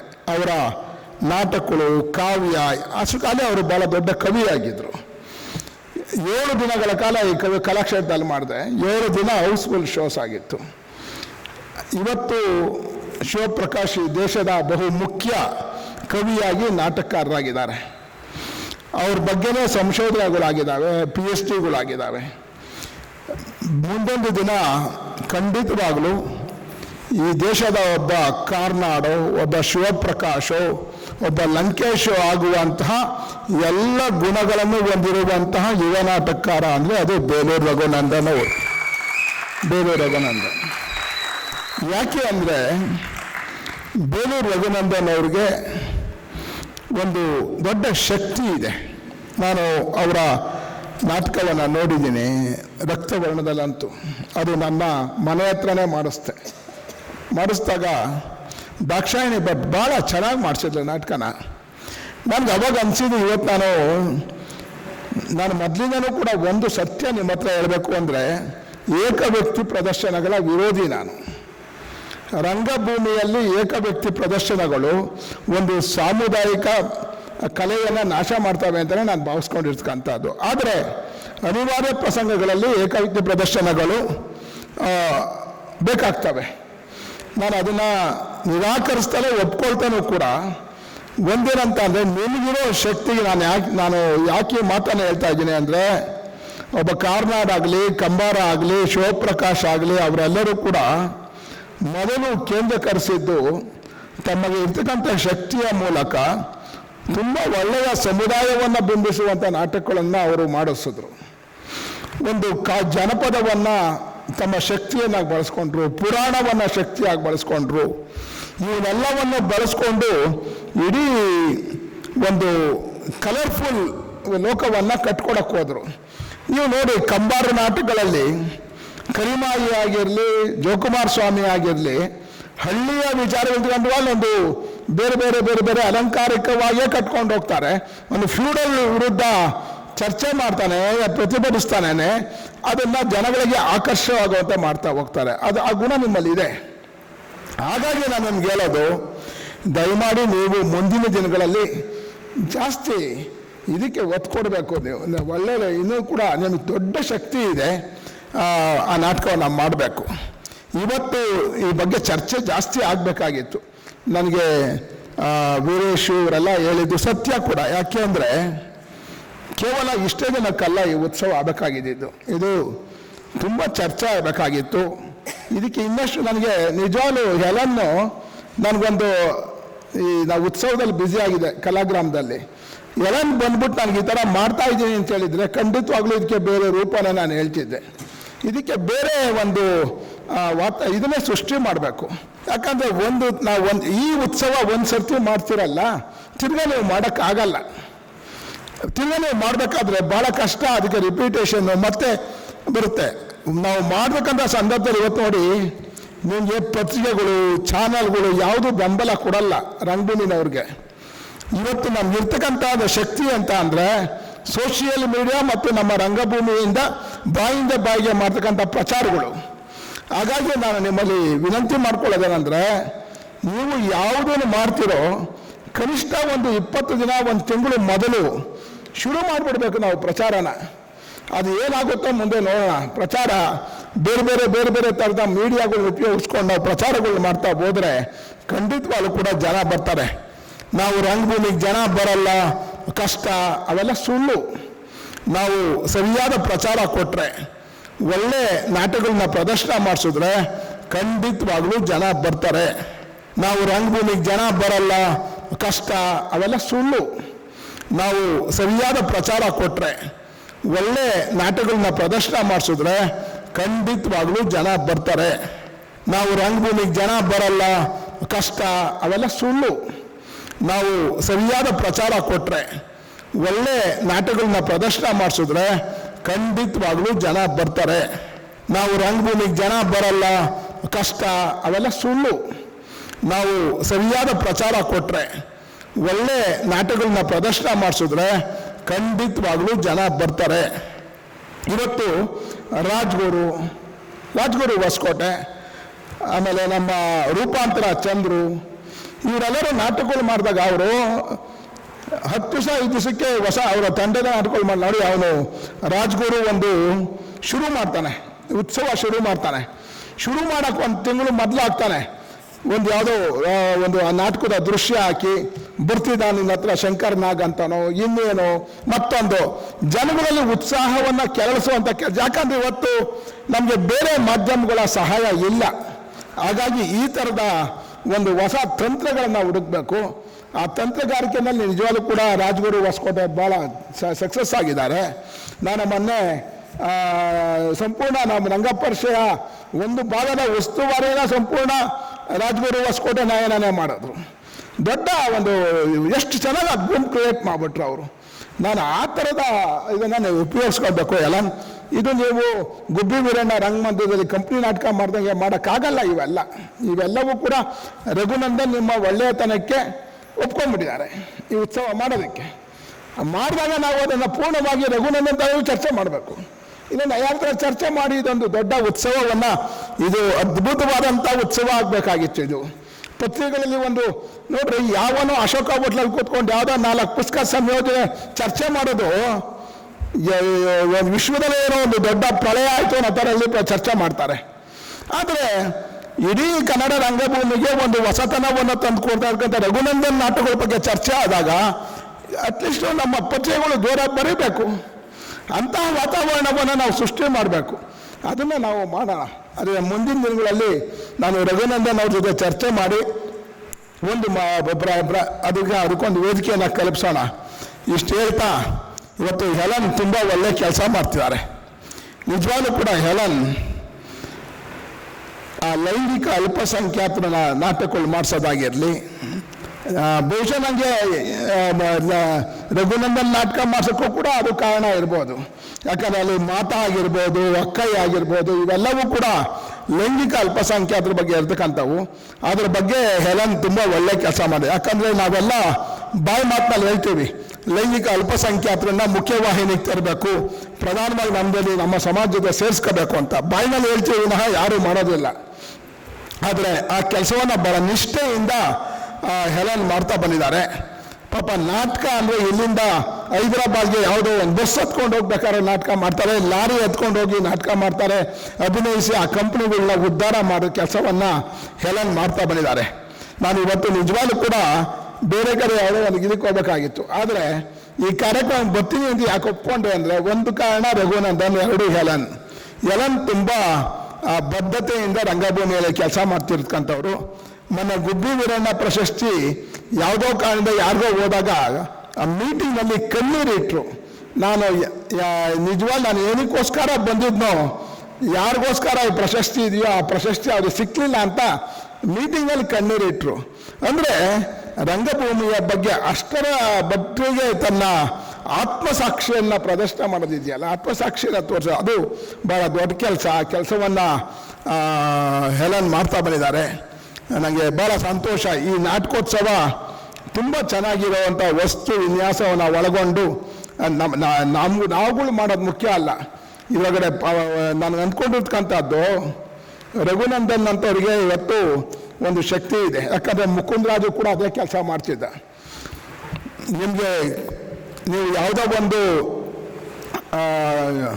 ದೊಡ್ಡ ದೊಡ್ಡ ಕಾಲೇಜಲ್ಲಿ ಸೆಂಟ್ ಜೋಸೆಫ್ಸ್ ಕಾಲೇಜ್ ಬೇರೆ ಬೇರೆ ಕಾಲೇಜ್ಗಳಲ್ಲಾದರೆ ಬೇರೆ ಥರದ ಆ ವಿದ್ಯಾರ್ಥಿಗಳಿಗೆ ನಾಟಕ ಮಾಡಿಸೋಕ್ಕೆ ಎಲ್ಲ ಸಂಪನ್ಮೂಲಗಳು ಸಿಗ್ತವೆ. ನಿಮ್ಮ ಕಾಲೇಜು ಗೌರ್ಮೆಂಟ್ ಕಾಲೇಜ್ಗಳಲ್ಲಿ ನಾಟಕ ಮಾಡಿಸ್ಬೇಕು ಅಂದರೆ ಯಾವ ಸಂಪನ್ಮೂಲಗಳು ಸಿಗಲ್ಲ. ನಿಮ್ಮ ಸಂಬಳ ಖಾಲಿ ಮಾಡ್ಕೊಂಡು ನೀವು ನಾಟಕ ಮಾಡಿಸ್ಬೇಕು. ಆದರೆ ಒಂದು ನಿಮ್ಗೆ ಅನುಕೂಲ ಇರೋವಂಥ ಅಂದರೆ ನಾಟಕ ಮಾಡಿಸೋದಕ್ಕೆ ಬೇಕಾದಷ್ಟು ವಸ್ತುಗಳು ನಿಮ್ಮ ಹುಡುಗರಿಂದಲೇ ಸಿಗ್ತವೆ, ಹುಡುಗರಲ್ಲೇ ಸಿಗ್ತವೆ. ನನಗೆ ಇವತ್ತು ಕೂಡ ಜ್ಞಾಪಕ ಇದೆ. ಮುಕುಂದರಾಜ್ ಒಂದು ಜೂನಿಯರ್ ಕಾಲೇಜ್ನಲ್ಲಿ, ಗೌರ್ಮೆಂಟ್ ಜೂನಿಯರ್ ಕಾಲೇಜಲ್ಲಿ ತಿರುಪುರಲ್ಲಿ ಕೆಲಸ ಪ್ರಿನ್ಸಿಪಾಲ್ರಾಗಿದ್ದರು. ನಾನು ನಾಟಕ ಮಾಡ್ಸೋಕ್ಕೆ ಹೋದೆ. ನಾನು ಡೈರೆಕ್ಟ್ ಮಾಡ್ತಿದ್ದೆ ನಾಟಕನ ಕಾಲೇಜ್ಗೆ. ನಾಟಕ ಡೈರೆಕ್ಟ್ ಮಾಡ್ತಾ ಇದ್ದಾಗ ಅವನು 12 ಗಂಟೆ ಕರೆಕ್ಟಾಗಿ ನಗದು ಬಿಡ್ತೀನಿ, ನಿಲ್ಲಿಸು ಅನ್ನೋನು. ಏನಕ್ಕಯ್ಯ ಅಂದರೆ ಈ ಊಟದ ಗಾಡಿ ಬಂದು ಎತ್ಕೊಂಡು ಹೊರಟೋಗ್ಬಿಡ್ತಾರೆ ಊಟನ. ಉಳಿದಿರೋ ಊಟನ ನಮ್ಮ ಕಾಲೇಜ್ ಹುಡುಗರಿಗೆ ಕೊಡಿಸ್ಬೇಕು. ಹೈಸ್ಕೂಲಿಗೆ ಊಟ ಬರೋದು, ಹೈಸ್ಕೂಲಿಗೆ ಬರೋ ಊಟನ ಉಳಿದ ಊಟನ ಕಾಲೇಜ್ ಹುಡುಗರಿಗೆ ಕೊಟ್ಟು 3 ಗಂಟೆವರೆಗೂ ಇಲ್ಲಾಂದರೆ ಅವನು 40 ಜನಕ್ಕೂ ಊಟ ಕೊಡಿಸ್ಬೇಕು. ಹಾಗೆ ಅಂದರೆ ಆ ಬಡ ಮಕ್ಕಳಿಗೆ ಊಟವನ್ನು ಕೂಡ ಅವ್ರಿಗೆ ಕಷ್ಟ ಆಗ್ತಾಯಿತ್ತು. ಅದನ್ನು ಹೈಸ್ಕೂಲಿಗೆ ಬರೋ ಮಕ್ಕಳಿಗೆ ಹೆಂಗೋ ಅವರು ರಿಕ್ವೆಸ್ಟ್ ಮಾಡಿ ಮುಕುಂದರಾಜು ಒಂದಷ್ಟು ಊಟ ಜಾಸ್ತಿ ತರಿಸಿ ಕೊಡೋನು. ಇಲ್ಲ ಅಂದರೆ ತನ್ನ ಜೋಬಿಂದ ಸಂಬಳದ ದುಡ್ಡೆಲ್ಲ ಹಾಕಿ ನಾಟಕ ಮಾಡಿಸೋನು. ನಾನು ಹೋಗ್ಬೇಕಾದ್ರೆ 4 ಜನ ಒಂದು ಸಲ ಹುಡುಗರು ಹಚ್ಕೊಂಡು ಕಾರಲ್ಲಿ ನಿಮ್ಮನೆ ಡ್ರಾಪ್ ಮಾಡೋಕ್ಕೆ ಬಂದರು. ನಾನು ಹಚ್ಕೊಂಡು ಇನ್ನೂ ವಿಜಯನಗರ ಇಂದ್ರಪ್ರಸ್ಥ ಹೋಟ್ಲ್ ಮುಂದೆ ಹೋಗ್ತಿದ್ದೆ. ಒಬ್ಬನ್ನ ಕೇಳಿದೆ, ಏನಯ್ಯ ನಿಮ್ಮ ಅಪ್ಪ ಏನು ಕೆಲಸ ಮಾಡ್ತಾರೆ? ಸರ್ ನಮ್ಮ ಅಪ್ಪ ಇಲ್ಲ ಸರ್. ಸರಿ ನಿಮ್ಮ ತಾಯಿ ಅಂತ? ನಮ್ಮ ತಾಯಿ ಮನೆ ಕೆಲಸ ಮಾಡೋಕ್ಕೆ ಹೋಯ್ತಾರೆ ಸರ್. ನಿಮ್ಮ ತಂದೆ ಏನು ಎಕ್ಸ್ಪೈರ್? ಗೊತ್ತಿಲ್ಲ ಸರ್ ನಮ್ಮ ಅಪ್ಪ ಯಾರು ಅಂತಾನೆ. ನಮ್ಮ ತಂದೆ ಯಾರು ಅಂತಾನೆ ಗೊತ್ತಿಲ್ಲ ಅಂದ ಅವನು. ಮುಕುಂದರಾಜ್ ಕಾಲೇಜ್ ಹುಡುಗ. ಅವನು MA ಮಾಡ್ದ. ಇದು MA ಮಾಡಿ ಮೀಡಿಯಾದಲ್ಲಿ MA ಮಾಡ್ದ. ಅವನು ಮಾಡಿ ಯಾವುದೋ ಒಂದು ಪತ್ರಿಕೆಯಲ್ಲಿ ವರದಿಗಾರ ಆಗಿ, ಹೆಸರು ಹೇಳ್ತಿಲ್ಲ ನಾನು, ವರದಿಗಾರ ಆಗಿದ್ದಾನೆ. ಇವತ್ತು ಕೂಡ ಮುಕುಂದರಾಜನ ತನ್ನ ದೇವರು ಅಂತ ಪೂಜೆ ಮಾಡ್ತಾನೆ. ಅಂದರೆ ಯಾಕೆ ಈ ಮಾತನ್ನು ಹೇಳ್ತೀನಿ ಅಂದರೆ ಆ ಹುಡುಗರು ಯಾವ್ಯಾವ ಇದೋ ಹಿನ್ನೆಲೆಯಲ್ಲಿ ಬಂದಂತೆ ಆ ಕಷ್ಟಗಳು ಅವನ್ನೆಲ್ಲ ನಿಜವಾಗ್ಲೂ ಕೂಡ ಹೃದಯವಂತರಿಗೆ ಮಾತ್ರ, ಮನುಷ್ಯತ್ವ ಇರೋರಿಗೆ ಮಾತ್ರ ಗೊತ್ತಾಗುತ್ತೆ. ಅದು ಸರ್ಕಾರಿ ಕಾಲೇಜಿನ ಸರ್ಕಾರಿ ಶಾಲೆಗಳ ಮೇಸ್ಟ್ರುಗಳಿಗೆ ಪ್ರಿನ್ಸಿಪಾಲ್ಗಳಿಗೆ ಚೆನ್ನಾಗಿ ಗೊತ್ತಿರ್ತೈತೆ. ಇನ್ನೊಬ್ಬ ಹುಡುಗನ ಕೇಳಿದೆ, ಸರ್ ನಾನು 3 ಸರ್ ಬೇಗ ಬಿಟ್ಬಿಡಿ ಸರ್ ಅಂದೆ. ಇನ್ನೊಂದು ದಿವಸ ಎಲ್ಗೋಗ್ಬೇಕು ಸರ್, ನಾನು ಮಹಾಲಕ್ಷ್ಮಿ ಲೇಔಟ್ ಹತ್ರ ಹೋಗ್ಲೇಬೇಕು ಸರ್ ಅಂತ. ಯಾಕಯ್ಯ ಅಂದೆ. ಸರ್ ನಮ್ಮ ಅಪ್ಪ ಅಲ್ಲಿ ಬರ್ತಾರೆ ಸರ್. ನಿಮ್ಮಪ್ಪ ಏನು ಮಾಡ್ತಾರೆ ಅಂತಂದೆ. ಅದಕ್ಕೆ ಈರುಳ್ಳಿ ವ್ಯಾಪಾರ ಮಾಡ್ತಾರೆ ಸರ್. ನೀನು ಯಾಕೋ ಹೋಗ್ಬೇಕು? ನಿಮ್ಮ ಅಪ್ಪ ಇಲ್ಲ ಸರ್ ನಮ್ಮ ಅಪ್ಪನಿಗೆ ಒಂದು ಕೈ ಇಲ್ಲ, ಗಾಡಿ ತಳ್ಳೋಕ್ಕಾಗಲ್ಲ. ಇದು ಮಹಾಲಕ್ಷ್ಮಿ ಲೇಔಟ್ ಐತಲ್ಲ, 20ವರೆಗೂ ನಾನು ತಳ್ಕೊಟ್ಬಿಟ್ರೆ ಆಮೇಲೆ ವೆಸ್ಟ್ ಆಫ್ ಕಾರ್ಡ್ ರೋಡಲ್ಲಿ ಎಲ್ಲ ಕಡೆ ನೆಟ್ಕಿದ್ದಾವೆ ಸರ್ ರೋಡು, ಅಲ್ಲಿ ಹೋಗ್ತಾರೆ. ಅಂದರೆ ನೋಡಿ, ಒಬ್ಬೊಬ್ಬರು ಮನೆಯ ಕಷ್ಟಗಳು, ಬದುಕಿನ ಕಷ್ಟಗಳಿದಾವಲ್ಲ, ಅವು ಇಡೀ ಭಾರತದ ಕಥೆಗಳನ್ನ ಹೇಳ್ತವೆ, ಗ್ರಾಮ ಭಾರತದ ಕಥೆಗಳನ್ನ ಹೇಳ್ತವೆ. ಇಂತಹ ಪರಿಸರದಲ್ಲಿ ನೀವು ಕೆಲಸ ಮಾಡ್ತಿರ್ತೀರಿ. ಹಾಗಾಗಿ ನನಗೆ ನಿಮ್ಮ ಕೆಲಸದ ಬಗ್ಗೆ ನನಗೆ ದೊಡ್ಡ ಗೌರವ ಇದೆ. ಇವತ್ತು ನಾವೆಲ್ಲರೂ ಕೂಡ ದೊಡ್ಡದಾಗಿ ಮಾತಾಡ್ತಾರೆ, ಏನು ನನ್ನ 4 ಲಕ್ಷ ಕೋಟಿ ದುಡ್ಡು ಬಂತು ಕುಂಭಮೇಳದಲ್ಲಿ ಅಂತಾರೆ. 4 ಲಕ್ಷ ಕೋಟಿ ಅಲ್ಲ, 1000 ಕೋಟಿ ದುಡ್ಡು ಬಂದರೂ ಕೂಡ, 4 ಲಕ್ಷ 1000 ಕೋಟಿ ಬಂದರೂ ಕೂಡ ಈ ಬಡವರ ಮಕ್ಕಳಿಗೆ ಏನಾದ್ರು ದಕ್ಕುತ್ತಾ ಒಳಗಡೆ ಅಂದರೆ ಎಲ್ಲ ಕೂಡ ಬರೀ ಅಲ್ಲಿರ್ತಕ್ಕಂಥ ವೈದಿಕ ಶಾಹಿಯ ಹೊಟ್ಟೆ ತುಂಬತೆ ವಿನಃ ಬಡವರಿಗೆ ಏನು ಬಂತು ಭಾಗ್ಯ? ವೈದಿಕ ಶಾಹಿಗಳನ್ನ ಪೋಷಣೆ ಮಾಡೋಕ್ಕೆ ಅದು ಮಾಡಿದ್ರು ಆ ಕುಂಭಮೇಳಗಳು. ಅದೇ ರೀತಿಯಾಗಿ ಬೇಕಾದಷ್ಟು ಸರ್ಕಾರದ ವ್ಯವಸ್ಥೆಯನ್ನು ಗಮನಿಸ್ತಾ ಹೋದರೆ ನಮ್ಮ ಇಡೀ ವ್ಯವಸ್ಥೆ ನಿಜವಾಗ್ಲೂ ಗೊತ್ತು. ನನಗೆ ವಾಕರಿಕೆ ಬರುತ್ತೆ, ನನಗೂ ಚೆನ್ನಾಗಿ ಗೊತ್ತು, ಮಹಾದೇವನವ್ರಿಗೂ ಗೊತ್ತು. ಮಹಾದೇವಯ್ಯ ಇವತ್ತು ಲಂಡನ್ನಿಂದ ಬಂದಿದ್ದಾರೆ, ಅವ್ರು ನಮ್ಮ ಅಣ್ಣ ಅವರು. ಆದರೆ ಒಂದು ತಿಳ್ಕೊಂಡಿದ್ದೀವಿ, ನಮ್ಮನೆ ಮಹಾದೇವಯ್ಯನ ಮನೆಯಲ್ಲಿ ಆ ಕಾಲದಲ್ಲಿ ಮಣ್ಣಿನ ಮಡಿಕೆನಲ್ಲೇ ಮುದ್ದೆ ಮಾಡ್ತಿದ್ದಿದ್ದು, ಅನ್ನ ಕೂಡ ಮಾಡ್ತಿದ್ದಿದ್ದು. ಮಣ್ಣಿನ ಮಡಿಕೆ ಯಾರ ಮನೆಯಲ್ಲೂ ಕೂಡ ನಮ್ಗಳ ಮನೆಯಲ್ಲಿ ಅಲ್ಯೂಮಿನಿಯಂ ಪಾತ್ರೆ ಕೂಡ ಇರ್ತಿರ್ಲಿಲ್ಲ ಆ ಕಾಲದಲ್ಲಿ. ಒಂದೊಂದು ಸತಿ ನಿಮ್ಗೆ ಆಶ್ಚರ್ಯ ಪಡ್ಬೋದು. ನಮ್ಮ ತಾಯಿ ಹೇಳ್ತಿದ್ರು ಅವ್ರ ತಂದೆ ಮನೆಯಲ್ಲಿ ಕನ್ನಲಿನಲ್ಲಿ ಬರಗಾಲ ಥರ ಬಂದ್ಬಿಡೋದು, ನಾವು ಬರೀ ಹುಳ್ಳಿಕಾಳನ್ನು ಮಾತ್ರ ಚೆಲ್ಕೋತಿದ್ವಿ, ಅಂದರೆ ಬೆಳಿತಿದ್ವಿ. ಹುಳ್ಳಿಕಾಳು ಬಂದ್ಮೇಲೆ ಇಟ್ಕೊಂಡು ಆ ಹುಳ್ಳಿಕಾಳನ್ನ ಬೇಯಿಸ್ಕೊಂಡು ಬೆಳಗ್ಗೆನೂ ಹುಳ್ಳಿಕಾಳು, ರಾತ್ರಿನೂ ಹುಳ್ಳಿಕಾಳು, ಮಧ್ಯಾಹ್ನನೂ ಹುಳ್ಳಿಕಾಳು ಬೇಯಿಸ್ಕೊಂಡು ನಾವು ತಿಂಗಳಗಟ್ಟಲೆ ಬದುಕಿದ್ದೀವಿ ಅಂತ. ಅಂದರೆ ಇಂತಹ ಕಷ್ಟಗಳ ನಾಡನ್ನು ಸ್ವಾತಂತ್ರ್ಯ ಬಂದನಾದ ನಂತರ ನಿಜವಾಗ್ಲೂ ಕೂಡ ಅನೇಕ ಜನ ಸ್ವಾತಂತ್ರ್ಯದಲ್ಲಿ ಹೋರಾಟಂಥ ಮಹಾನ್ ರಾಜಕಾರಣಿಗಳು, ಗಾಂಧಿವಾದಿಗಳು ಈ ದೇಶವನ್ನು ಬಂದು ಇಲ್ಲಿಯವರೆಗೆ ಒಂದು ಸದೃಢವಾಗಿ ಕಟ್ಕೊಂಡ್ಬಂದಿದ್ದಾರೆ. ಇವತ್ತು ನಾವೆಲ್ಲರೂ ಕೂಡ ಕೋಟಿ ಕೋಟಿ ಜನರ ಸಂಪತ್ತನ್ನು, ನೆಲ ಸಂಪತ್ತನ್ನು, ಜಲ ಸಂಪತ್ತನ್ನು, ಆರ್ಥಿಕ ಸಂಪತ್ತನ್ನು ಎಲ್ಲವನ್ನೂ ಕೂಡ ಕೇವಲ ಬೆರಳೆಣಿಕೆಯಷ್ಟು ಜನರ ಪಾಲಾಗುವಂತಹ ಒಂದು ಮಾಂತ್ರಿಕ ಕೆಲಸವನ್ನು ನಡೀತಾ ಇದೆಯಲ್ಲ, ಅದ್ರ ವಿರುದ್ಧ ಇವತ್ತು ನಾವು ನಾಟಕಗಳು ಮಾಡಬೇಕಾಗಿದೆ.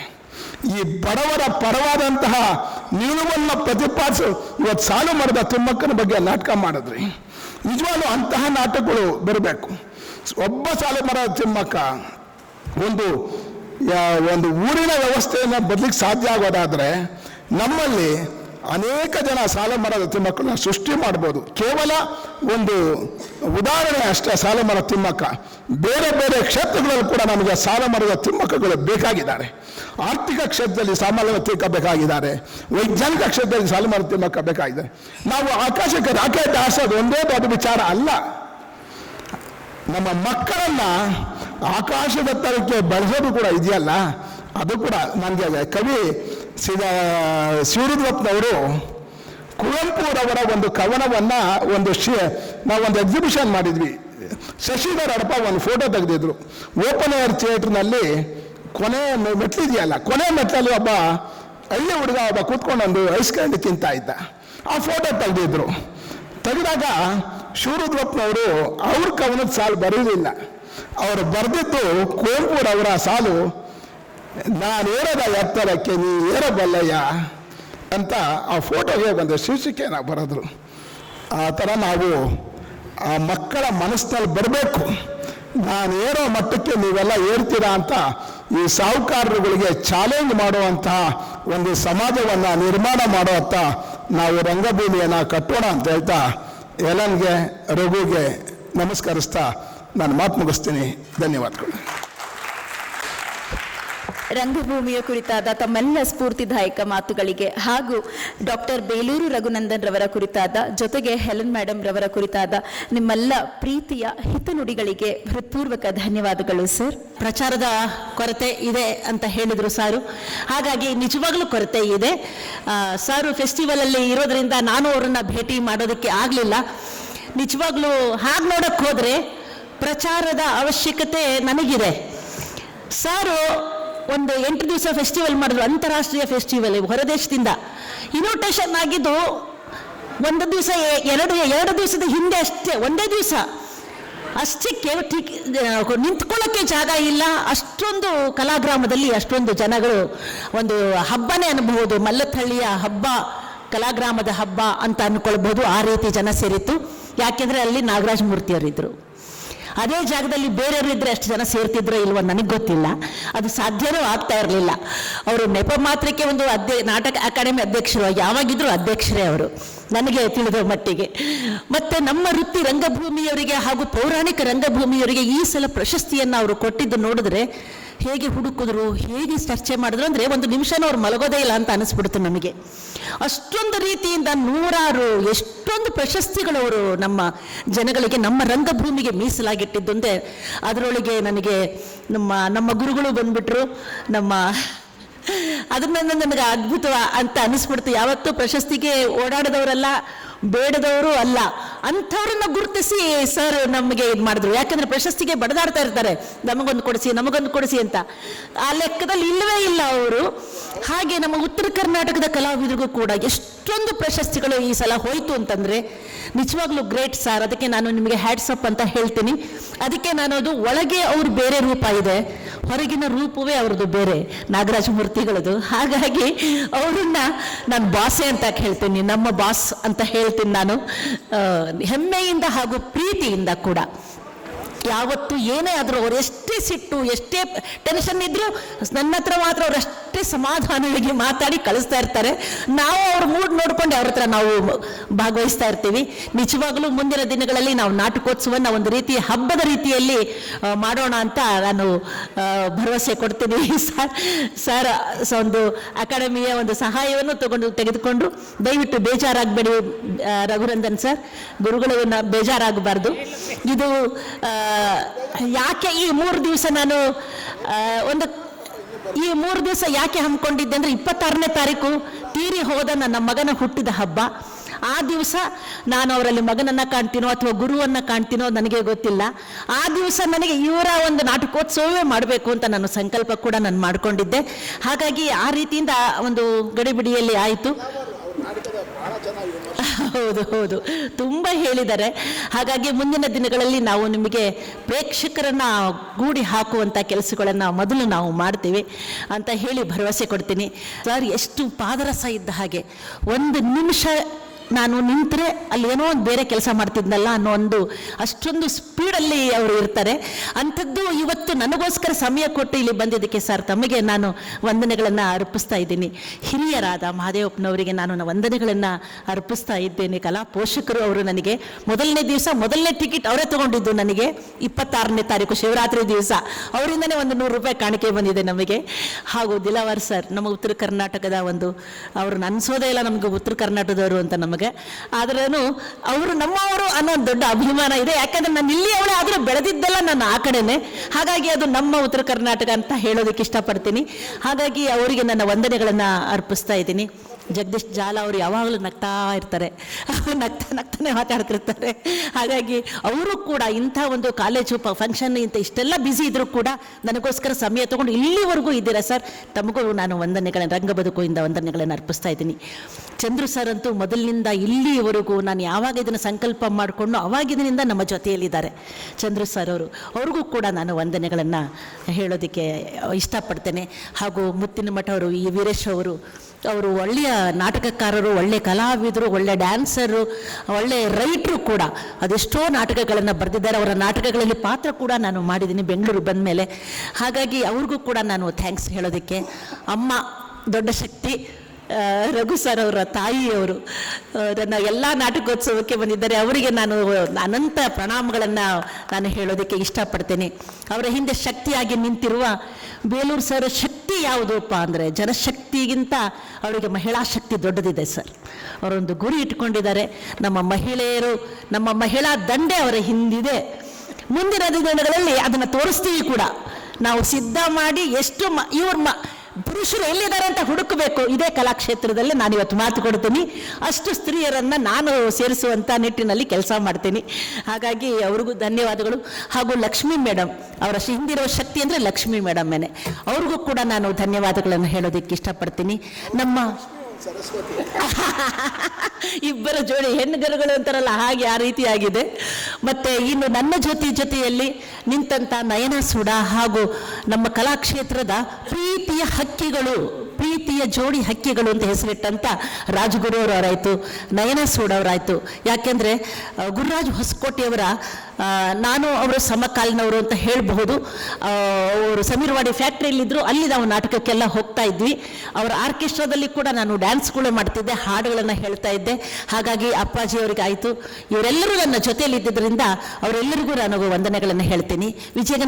ವಿಜಯನಗರ ಕಾಲೇಜಿನ ವಿದ್ಯಾರ್ಥಿಗಳು ಹಾಗೂ ನಮ್ಮ ಲೀಲಾವತಿ ಮೇಡಮ್ ಆಯಿತು, ನಮ್ಮ ಶೋಭಾ ಮೇಡಮ್ ಆಯಿತು, ಹಾಗೂ ನಮ್ಮ ಮೀರಾ ಮೇಡಮ್ ಆಯಿತು, ಎಲ್ಲ ಅದ್ಭುತ ಕಲಾವಿದರು. ನಾನು ನಿಜವಾಗ್ಲೂ ಪಂಚವರ್ಣೆ ನೋಡಿಬಿಟ್ಟು ನಾವೇನು ಅಲ್ಲ ಅಂತ ಅನ್ನಿಸ್ಬಿಡ್ತು ನನಗೆ. ಅದು ಕೂಡ ಚರ್ಚೆ ತುಂಬ ಆಗ್ತಾ ಇದೆ. ಪಂಚವರ್ಣೆ ನಾಟಕ, ಅಕ್ಕೈ ನಾಟಕ ತುಂಬ ಚರ್ಚೆಗೆ ಒಳಪಟ್ಟಿದೆ. ಹಾಗಾಗಿ ಅವರೆಲ್ಲ ಕಲಾವಿದರಿಗೆ ನಾನು ನನ್ನ ಮನತುಂಬಿ ಹೃದಯಪೂರ್ವಕ ವಂದನೆಗಳನ್ನು ಅರ್ಪಿಸೋದಕ್ಕೆ ಇಷ್ಟಪಡ್ತೀನಿ. ನಮ್ಮ ಸಿಬ್ಬಂದಿ ವರ್ಗ, ನಮ್ಮ ಪದ್ಮನಾಭ್ ಕಾರಂತ್ ಅವರು, ಅವರ ಒಂದು ಸಿಬ್ಬಂದಿ ವರ್ಗ, ಎಲ್ಲ ನಮ್ಮ ಯಾರ್ಯಾರು ಈ ಉತ್ಸವದಲ್ಲಿ ಪಾಲ್ಗೊಂಡಿದ್ದಾರೆ ಎಲ್ಲರಿಗೂ ನನ್ನ ವಂದನೆಗಳನ್ನು ಹೇಳ್ತಾ ನನ್ನ 2 ಮಾತುಗಳನ್ನು ಮುಗಿಸ್ತೀನಿ ಅಂತ ಹೇಳ್ತೇನೆ. ಇದೀಗ ರಂಗ ಸನ್ಮಾನವನ್ನ ನೀಡುವ ಸಮಯ. ರಂಗ ಸನ್ಮಾನವನ್ನ ಸ್ವೀಕರಿಸಲಿದ್ದಾರೆ ಮೊದಲನೆಯದಾಗಿ ಶ್ರೀ ರಾಜಗುರು ಹೊಸಕೋಟೆರವರು.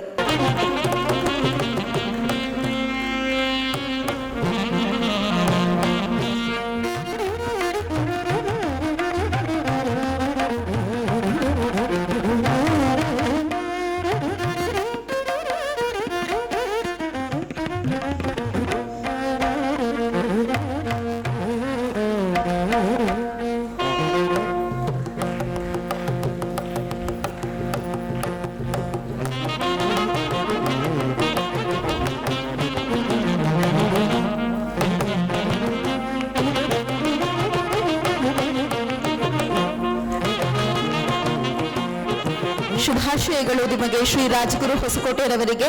ಇದೀಗ ದಂಪತಿಗಳಿಬ್ಬರನ್ನು ಒಟ್ಟಿಗೆ ಸನ್ಮಾನಿಸೋಣ. ನಯನಾರವರು ಸಹ ನಮ್ಮ ಸನ್ಮಾನವನ್ನ ಸ್ವೀಕರಿಸಲಿದ್ದಾರೆ. ಓಕೆ, ಸ್ವೀಕರಿಸಿದ್ದಾರೆ. ಧನ್ಯವಾದಗಳು ನಯನಾ ಸೂಡಾರವರಿಗೂ ಸಹ. ಅಕ್ಕೈ ನಾಟಕದ ಮೂಲಕವಾಗಿ ಈ ನಮ್ಮ ನಾಟಕೋತ್ಸವದಲ್ಲಿ ಅತ್ಯುನ್ನತ ಕಲಾ ಪ್ರದರ್ಶನವನ್ನ ನೀಡಿದ ನಯನಾ ಸೂಡಾರವರಿಗೂ ಸಹ ಹೃತ್ಪೂರ್ವಕ ಧನ್ಯವಾದಗಳು. ಇದೀಗ ಶ್ರೀಮತಿ ಶೈಲಜಾರವರು ರಂಗಭೂಮಿ ಕಲಾವಿದರು, ಇವರನ್ನ ವೇದಿಕೆಗೆ ಆಹ್ವಾನಿಸುವ ಸಮಯ.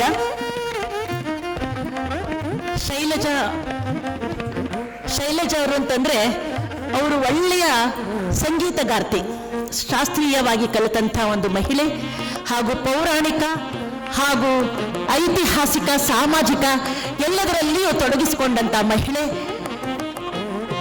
ಎಲ್ಲ ನೋವುಗಳನ್ನು ಉಂಡಂತ ಮಹಿಳೆ, ನೊಂದು ಬೆಂದಂತ ಮಹಿಳೆ. ಈಗ ಆಟೋ ಚಾಲಕಿಯಾಗಿ ಜೀವನವನ್ನ ಅವರು ವೃತ್ತಿಯನ್ನಾಗಿ ಮಾಡಿಕೊಂಡಿದ್ದಾರೆ. ಸಮಯ ಸಿಕ್ಕ ಕಲೆ ಸೇವೆ ಮಾಡ್ತಾರೆ. ಕೊರೋನಾ ಬಂದ ಮೇಲೆ ಒಬ್ಬ ಮಹಿಳೆಯ ಜೀವನ ಏನಾಗುತ್ತೆ, ಒಬ್ಬ ಕಲಾವಿದೆಯ ಜೀವನ ಏನಾಗುತ್ತೆ ಅನ್ನೋದಕ್ಕೆ, ಅದರ ಮೀರಿ ನಾವು ಹೇಗೆ ಬದುಕಬಹುದು ಅನ್ನೋದಕ್ಕೆ ಒಬ್ಬ ದಿಟ್ಟ ಮಹಿಳೆ ಅಂದ್ರೆ ನಾನು ಶೈಲಜಾ ಅನ್ನೋದಕ್ಕೆ ಇಷ್ಟಪಡ್ತೇನೆ. 3 ಮಕ್ಕಳನ್ನ ಆ ಆಟೋದಿಂದ ಆಟೋ ಓಡಿಸಿ ಅವರ ಉಪಜೀವನ ನಡೀತಾ ಇದೆ. ಅಂತ ಒಳ್ಳೆಯ ಮುಗ್ಧ ಹೃದಯಿ. ಆಟೋಗಳಲ್ಲಿ ಆಟೋ ಹೋದವರು ಅಂದ್ರೆ ಸಾಕು 1 to 2 ಹಾಗೆಲ್ಲ ಕೇಳ್ತಾರೆ. ಮಾನವೀಯತೆಯಿಂದ ಎಷ್ಟು ಸಾಧ್ಯ ಇದೆಯೋ ಅಷ್ಟನ್ನೇ ನೀವು ಮೀಟರ್ ಲೆಕ್ಕದಲ್ಲೇ ಕೊಡಿ, ಇಲ್ಲದೇ ಇದ್ರೆ ಕೊಡ್ಲೇಬೇಡಿ. ನಿಮ್ಗೆ ಕಷ್ಟ ಇದೆಯಾ, ಬನ್ನಿ ನಾನೇ ಊಟ ಮಾಡಿಸ್ತೀನಿ ಅನ್ನುವಂಥ ಮಹಿಳೆ ಶೈಲಜಾ.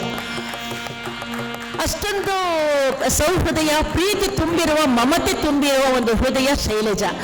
ಇವತ್ತು ನಮ್ಮ ರಂಗ ಬದುಕು ಅವರನ್ನ ಕರೆಸಿ ಸನ್ಮಾನ ಮಾಡ್ತಿರೋದಕ್ಕೆ ನಾವು ಹೆಮ್ಮೆ ಪಡ್ತೀವಿ. ಅದು ನಮ್ಮ KV ನಾಗರಾಜಮೂರ್ತಿಯವರು ನಾಟಕ ಅಕಾಡೆಮಿ ಅಧ್ಯಕ್ಷರು.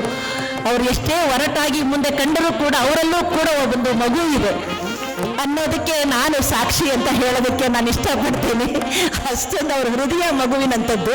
ಹೊರಗಷ್ಟೇ ಅವರು ರಫ್ ಆಗಿರ್ತಾರೆ ವಿನಃ ಮತ್ತೆ ತಕ್ಷಣ ಅವರು ಬೆಣ್ಣೆ ಥರ ಕರಗ್ ಬಿಡ್ತಾರೆ. ಅದರಂತೆ ಮಗುವಿನ ಮನಸ್ಸಿನಂತೆ ಇರುವ ಹೃದಯವುಳ್ಳವರು ನಮ್ಮ ರಘುನಂದನ್. ಈ ಎಲ್ಲರ ಆಶೀರ್ವಾದ, ಮಹದೇವಪ್ಪನವರು, ಜಹಾನ ಅವರು, ದಿಲಾವರ್ ಸರು, ಇವರೆಲ್ಲರ ಆಶೀರ್ವಾದ ಶೈಲಜಾ ಅವರಿಗಿರಲಿ, ಅವರ ಜೀವನ ಸುಖಕರವಾಗಿ ಸಾಗಲಿ ಅಂತ ನಾನು ಇಷ್ಟಪಡೋದಕ್ಕೆ ಹೇಳ್ತೀನಿ. ಧನ್ಯವಾದಗಳು ಮೇಡಮ್. ಇದೀಗ ನಮ್ಮ ರಂಗ ಬದುಕು ಟ್ರಸ್ಟ್ ಅವರು ಆಯೋಜಿಸಿದ್ದಂತಹ ಡಾಕ್ಟರ್ ಬೇಲೂರು ರಘುನಂದನ್ ರವರ ಏಕವ್ಯಕ್ತಿ ನಾಟಕೋತ್ಸವದಲ್ಲಿ ಅತ್ಯದ್ಭುತ ಪ್ರದರ್ಶನವನ್ನ ನೀಡಿದಂತಹ ಡಾಕ್ಟರ್ ಮೀರಾ HN ರವರು ದಯಮಾಡಿ ವೇದಿಕೆಗೆ ಬಂದು ಸನ್ಮಾನವನ್ನ ಸ್ವೀಕರಿಸಬೇಕಾಗಿ ಕೇಳ್ಕೊಳ್ತಾ ಇದ್ದೇವೆ. ಡಾಕ್ಟರ್ HN ಮೀರಾರವರು ಪಂಚವರ್ಣೆಯಾಗಿ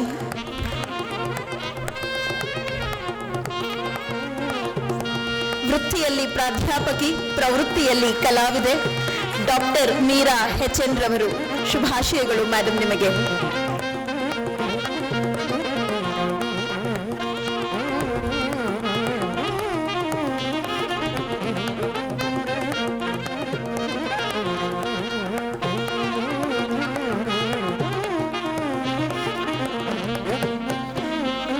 ಪಂಚವರ್ಣೆಯಾಗಿ ದ್ರೌಪದಿಯ ಪಾತ್ರದಲ್ಲಿ ಅತ್ಯುನ್ನತ ಅಭಿನಯವನ್ನ ನೀಡುವುದರ ಮೂಲಕ ಪ್ರೇಕ್ಷಕರ ಮನಸೂರೆಗೊಂಡಂತಹ ಡಾಕ್ಟರ್ ಮೀರಾ HN ರವರು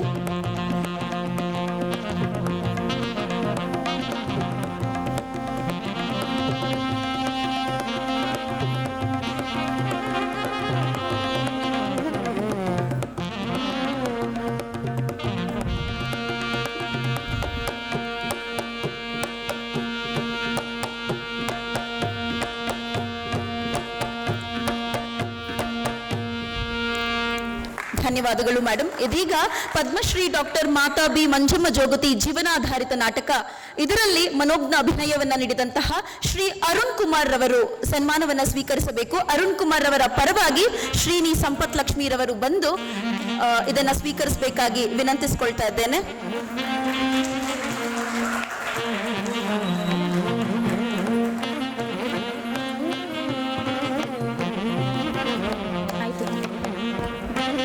ಶ್ರೀನಿ ಸಂಪತ್ ಲಕ್ಷ್ಮೀರವರು ದಯವಿಟ್ಟು ಅರುಣ್ ಕುಮಾರ್ ರವರ ಪರವಾಗಿ ಇದನ್ನ ಸ್ವೀಕರಿಸಬೇಕಾಗಿ ಕೇಳ್ಕೊಳ್ತಾ ಇದ್ದೇನೆ.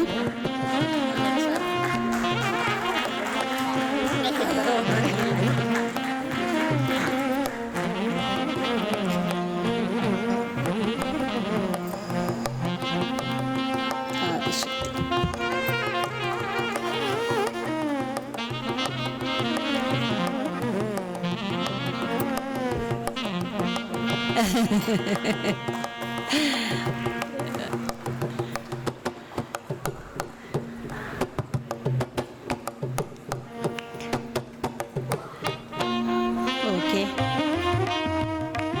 ಧನ್ಯವಾದಗಳು ಶ್ರೀನಿವಾಸ್ ಅವರಿಗೆ.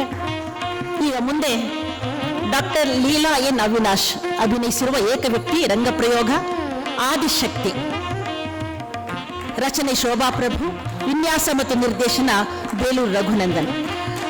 ನೋಡಿ, ಅವರು ಕಾಮರ್ಸ್ ತಗೊಂಡಿದ್ದಾರೆ, ಕಲಾವಿದೆಯಾಗಿ ನಿಂತಿದ್ದಾರೆ. ಇದು ತುಂಬ ದೊಡ್ಡ ಅವರು ಭರತನಾಟ್ಯ ನೃತ್ಯಗಾತಿ ಕೂಡ. ಎಷ್ಟೋ ದಿವಸದ ಮೇಲೆ, ಎಷ್ಟೋ ವರ್ಷಗಳ ನಂತರ ಮತ್ತೆ ರಂಗಭೂಮಿಯನ್ನ ಅವರು ಪ್ರವೇಶ ಮಾಡಿದ್ದಾರೆ. ಅದ್ಭುತವಾದಂಥ ಆದಿಶಕ್ತಿಯನ್ನೇ, ಸಾಕ್ಷಾತ್ ಆದಿಶಕ್ತಿಯನ್ನೇ ನೋಡಿದಂಥ ನಮಗೆ ಅನುಭವವಾಯಿತು. ಅಮೋಘ್ಯವಾದಂಥ ಅಭಿನಯನ ಕೊಟ್ಟಿದ್ದಾರೆ.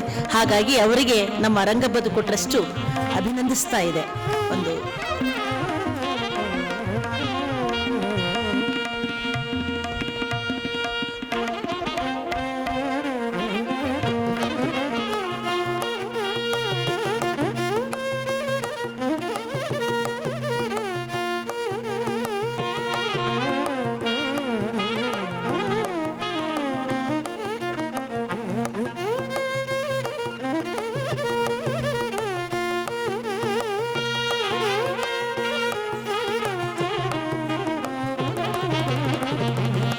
ಮುಂದುವರೆದು ಸನ್ಮಾನವನ್ನ ಸ್ವೀಕರಿಸಲಿದ್ದಾರೆ ಅಭಿಷೇಕ್ ರವರು ಪ್ರಸಾಧನ ವಿಭಾಗದಿಂದ. ದಯವಿಟ್ಟು ಅಭಿಷೇಕ್ ಪ್ರಸಾದನರವರು ವೇದಿಕೆಗೆ ಬಂದು ನಮ್ಮೆಲ್ಲರ ಅಭಿಮಾನದ ಮಾತು ಮತ್ತು ಸನ್ಮಾನವನ್ನ ಸ್ವೀಕರಿಸಬೇಕು. ಅಭಿಷೇಕ್.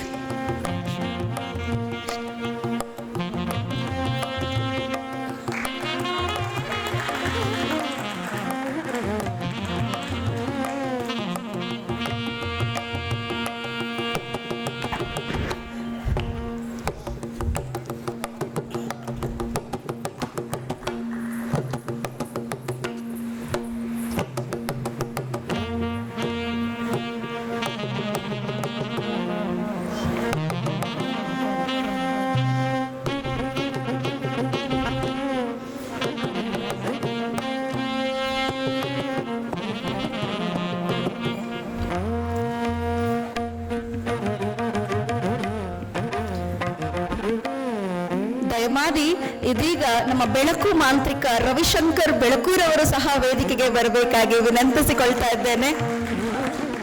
ಪ್ರಸಾದನ ಮತ್ತು ಬೆಳಕು ಈ ತಾಂತ್ರಿಕತೆ ನಾಟಕಕ್ಕೆ ಬಹಳ ಮುಖ್ಯ. ನಿಮ್ಮಿಬ್ಬರಿಗೂ ಎಲ್ಲ ಕಲಾವಿದರ ಬಳಗದಿಂದ ಹೃತ್ಪೂರ್ವಕ ಧನ್ಯವಾದಗಳು. ರವಿಶಂಕರ್ ಬೆಳಕೂರವರು.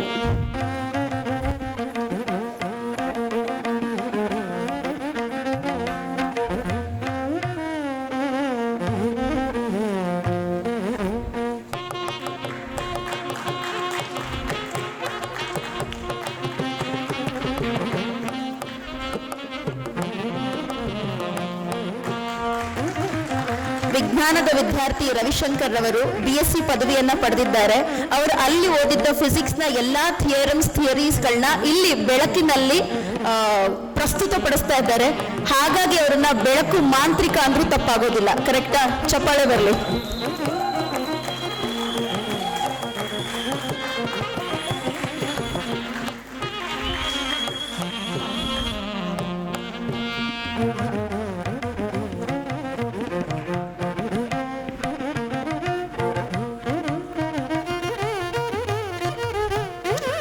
ಇದೀಗ ರಂಗ ಬದುಕು ಟ್ರಸ್ಟ್ನ ನಾಯಕರು ಡಾಕ್ಟರ್ ಹೆಲನ್ ಮೈಸೂರುರವರು ದಯವಿಟ್ಟು ನಮ್ಮೆಲ್ಲರ ವತಿಯಿಂದ, ನಮ್ಮೆಲ್ಲರ ಪರವಾಗಿ ನಮ್ಮ ಪುಟ್ಟ ಸನ್ಮಾನವನ್ನ ಸ್ವೀಕರಿಸಬೇಕಾಗಿ ಕೇಳ್ಕೊಳ್ತಾ ಇದ್ದೇವೆ.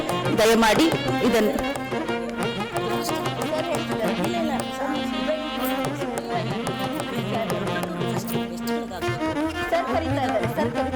ಬರಬೇಕು.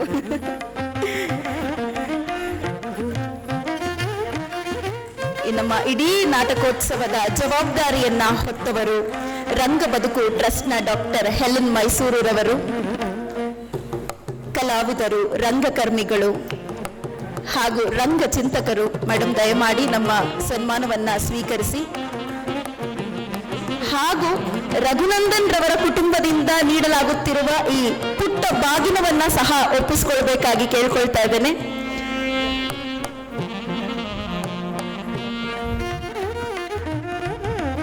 ಶ್ರೀಮತಿ ಲಕ್ಷ್ಮೀ ರಘುನಂದನ್ ರವರು ಹಾಗೂ ಒಟ್ಟಾರೆ ರಘುನಂದನ್ ದಂಪತಿಗಳು ಒಟ್ಟಾರೆಯಾಗಿ ಕೊಡಬೇಕು ಹೆಲನ್ ಮೈಸೂರು ರವರಿಗೆ ಈ ಒಂದು ಪುಟ್ಟ ಗೌರವ ಮತ್ತು ಕಾಣಿಕೆ.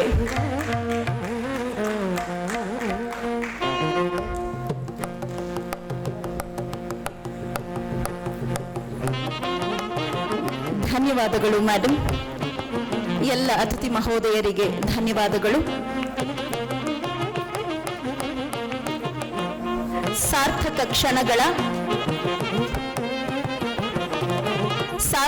ಕ್ಷಣಗಳ ಕೊನೆಯ ಹಂತ. ನಮ್ಮ ಈ ಕಾರ್ಯಕ್ರಮದ ಕೇಂದ್ರ ಬಿಂದು ಡಾಕ್ಟರ್ ಬೇಲೂರು ರಘುನಂದನ್ ರವರನ್ನ ಸನ್ಮಾನಿಸುವ, ಅಭಿನಂದಿಸುವ ಸಮಯ. ದಯಮಾಡಿ ನಮ್ಮ ಗೌರವವನ್ನ ಸ್ವೀಕರಿಸಬೇಕಾಗಿ ಡಾಕ್ಟರ್ ಬೇಲೂರು ರಘುನಂದನ್ ರವರಲ್ಲಿ ಪ್ರಾರ್ಥನೆಯನ್ನ ಸಲ್ಲಿಸ್ತಾ ಇದ್ದೇನೆ.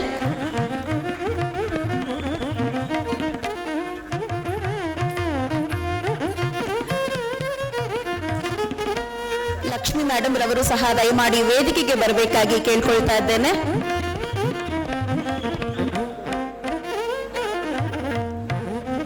ಲಕ್ಷ್ಮೀ ರಘುನಂದನ್ ರವರು ದಯಮಾಡಿ ವೇದಿಕೆಗೆ ಬರಬೇಕಾಗಿ ವಿನಂತಿ.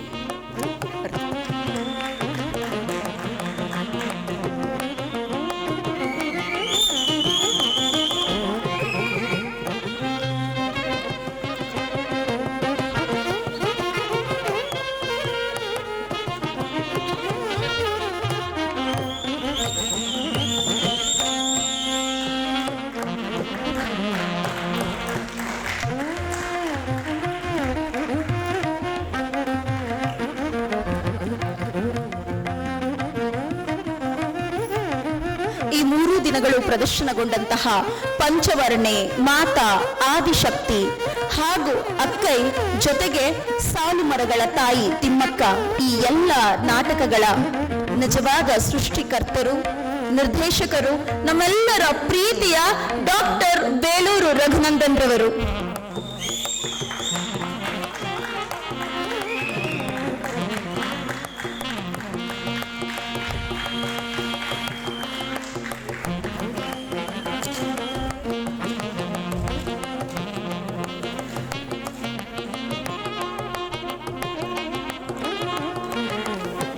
ಜಗದೀಶ್ ಜಾಲಾರವರ ಪರವಾಗಿ ರಘುನಂದನ್ ರವರಿಗೆ ಒಂದು ಗೌರವವನ್ನ ಸಮರ್ಪಿಸಲಾಗ್ತಾ ಇದೆ. ಧನ್ಯವಾದಗಳು ಸರ್.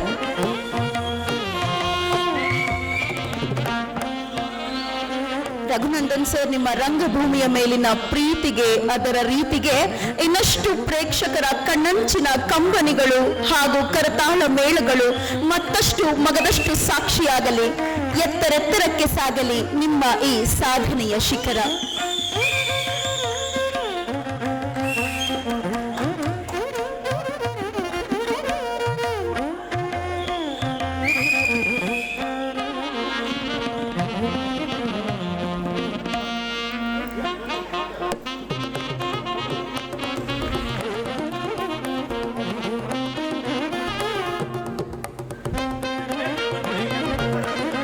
ಎಲ್ಲ ವಿದ್ಯಾರ್ಥಿಗಳು ಬರಬೇಕಾಗಿ ವಿನಂತಿ, ಒಂದು ಗ್ರೂಪ್ ಫೋಟೋಗಾಗಿ.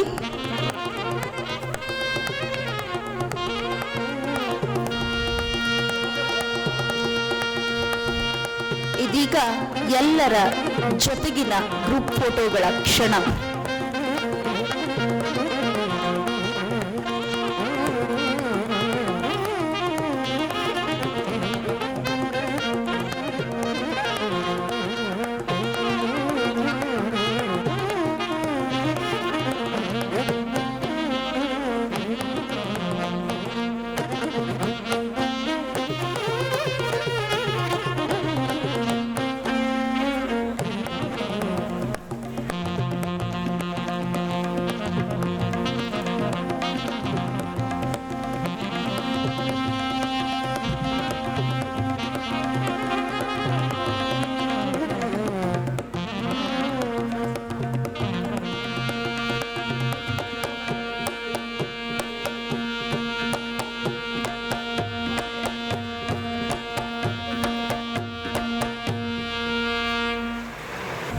ಈ 3 ದಿನಗಳು ಈ ನಾಟಕೋತ್ಸವಕ್ಕಾಗಿ ದುಡಿದ, ಮೆಡಿದ, ತುಡಿದ ಎಲ್ಲ ವಿದ್ಯಾರ್ಥಿ ಸಮೂಹಕ್ಕೆ ಇದೀಗ ನೆನಪಿನ ಕಾಣಿಕೆಯನ್ನ ನೀಡುವ ಸಮಯ.